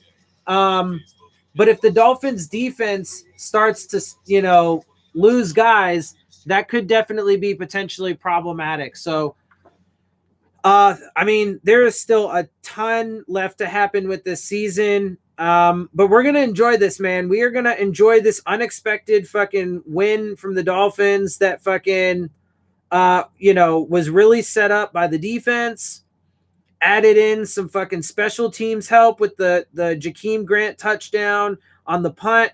And then, you know, the offense did just enough to get the W. So we're going to enjoy this win. We're going to go into it. We're what now? 4-3. We play the Cardinals next week. We're going to be traveling for that game, so they're not a bad team, the Cardinals. They're a tough team, and they've been playing pretty well, so that's going to be another good test for and I think they're on a bye week, actually, because I don't see them, I don't know, are they? They didn't play on Thursday. They did not play on Thursday. Anyway, so that's a tough team. That's going to be a tough game. So that'll be 2 games in a row that are actually going to be, you know, against good opponents that are relatively healthy. I didn't know that they didn't have Jalen Ramsey in this game, though. Yeah, so the Cardinals are on a bye week. So they're going to be coming off their bye. So let's see if they can keep some consistency, and let's see if they can do it on the road against another 5-2 team, right? Because the Cardinals are 5-2. So let's see if they can do it again. They got a really good win today. And propped up by the defense. And they're going to have another tough challenge next week. Yeah, so let's see. Like I said, I had gotten an invitation to do a post-game or, you know, whatever collaboration thing with TD for after this game. But like I said, I haven't heard anything back, and I'm not expecting it. So I'm just going to go on with the rest of my day. I'm pretty sure it's probably a little too late at this point, I guess, unless he hits me up soon.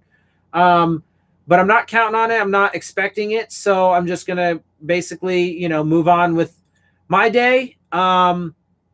Yeah, otherwise tomorrow I will be doing my post-game video, the analysis video. I will get you guys that tomorrow because I'm absolutely going to watch this game again in its entirety, because there's definitely a lot of nuance.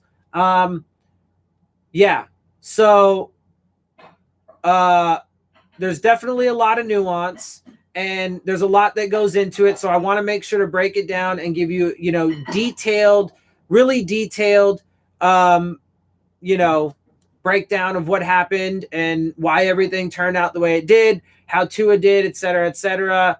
Obviously, we know. And then, you know, next Saturday, I will be doing my preview video for the Cardinals. Then, you know, the live stream for the Cardinals game. Yeah, I saw Tannehill did Tannehill and the Titans did lose to the Bengals. I mean, look, man, shit happens, right? Anything happens. I didn't watch the game, so I don't know, the details of that. I don't know the nuance of that game. But they lost for a reason, so I'm sure at some point I'll watch it because I'll be curious. But good, good on the Bengals and good on Burrow for getting that win. And it was a win against a good team. So the Titans had a down day. But I don't, I expect the Titans to be fine. I'm not worried about them. Not worried about them. I still expect them to win to their division. So it's football, and again, this season is super fucked up for so many different reasons. It's super hard to judge, anybody and really evaluate anybody. But it is, it is what it is. Yeah, so I think that's about it. I mean, like I said, it was a good game, propped up primarily by the defense. I will get into it tomorrow. Make sure you check out my post-game analysis video. I'm going to give you all the stats, the numbers, and then a run through of how the game played out. Yeah. And then just whatever. I am going to be curious. I guess the one other thing that I will add in is it will be curious to see like over the course of the week the Dolphins injuries that happened, because there were some pretty significant ones. So we'll have to see how like Byron Jones and Ginkle are doing. Nick Needham got banged up. Yeah, so we're going to have to keep an eye on those guys because unfortunately, if we end up having to miss some, significant players on defense for the Cardinals game, that could be, problematic and play a big factor into it. All right. Yeah, so I think I'm going to wrap up. There's going to be so much to talk about. And again, I did not realize that they didn't have Jalen Ramsey. I'm going to have to pay attention to that, and I'm going to make sure to get the for the post-game analysis, I'll make sure to get the full injury reports and stuff like that, so I at least know if he started the game and got injured along the way or what happened, because Jalen Ramsey did not play the vast majority of that game.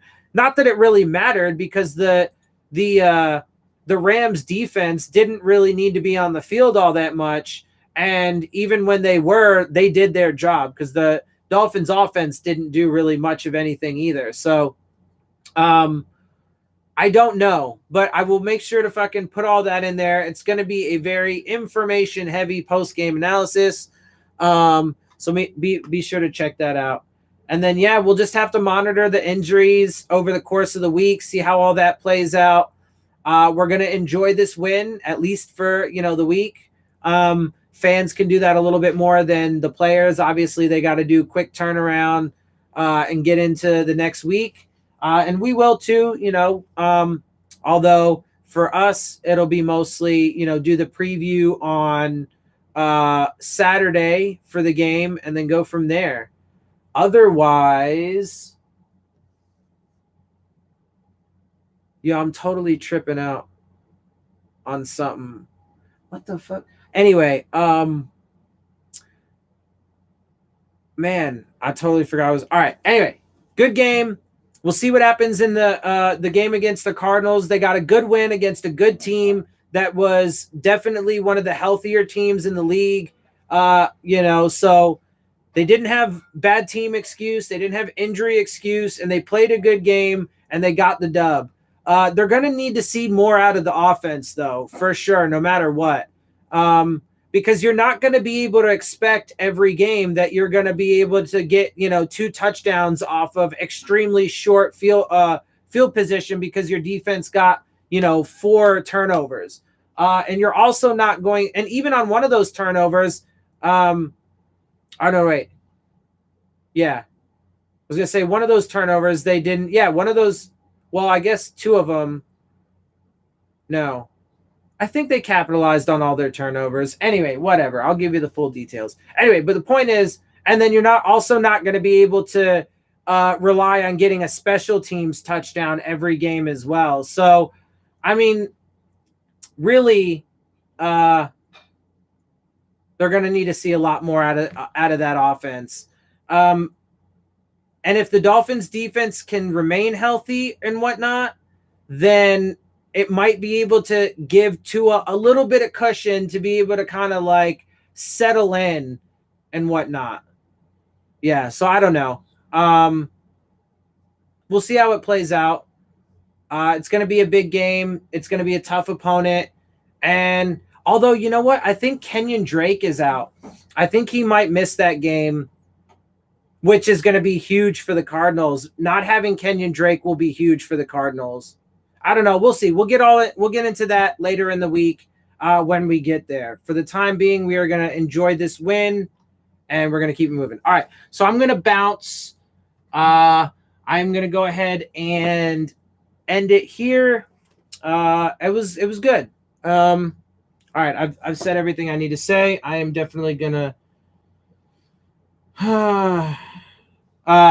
bounce. All right. I will catch y'all later. Thank you for everybody who joined in for the stream. And we'll see you soon. Check out my video tomorrow, the post-game analysis.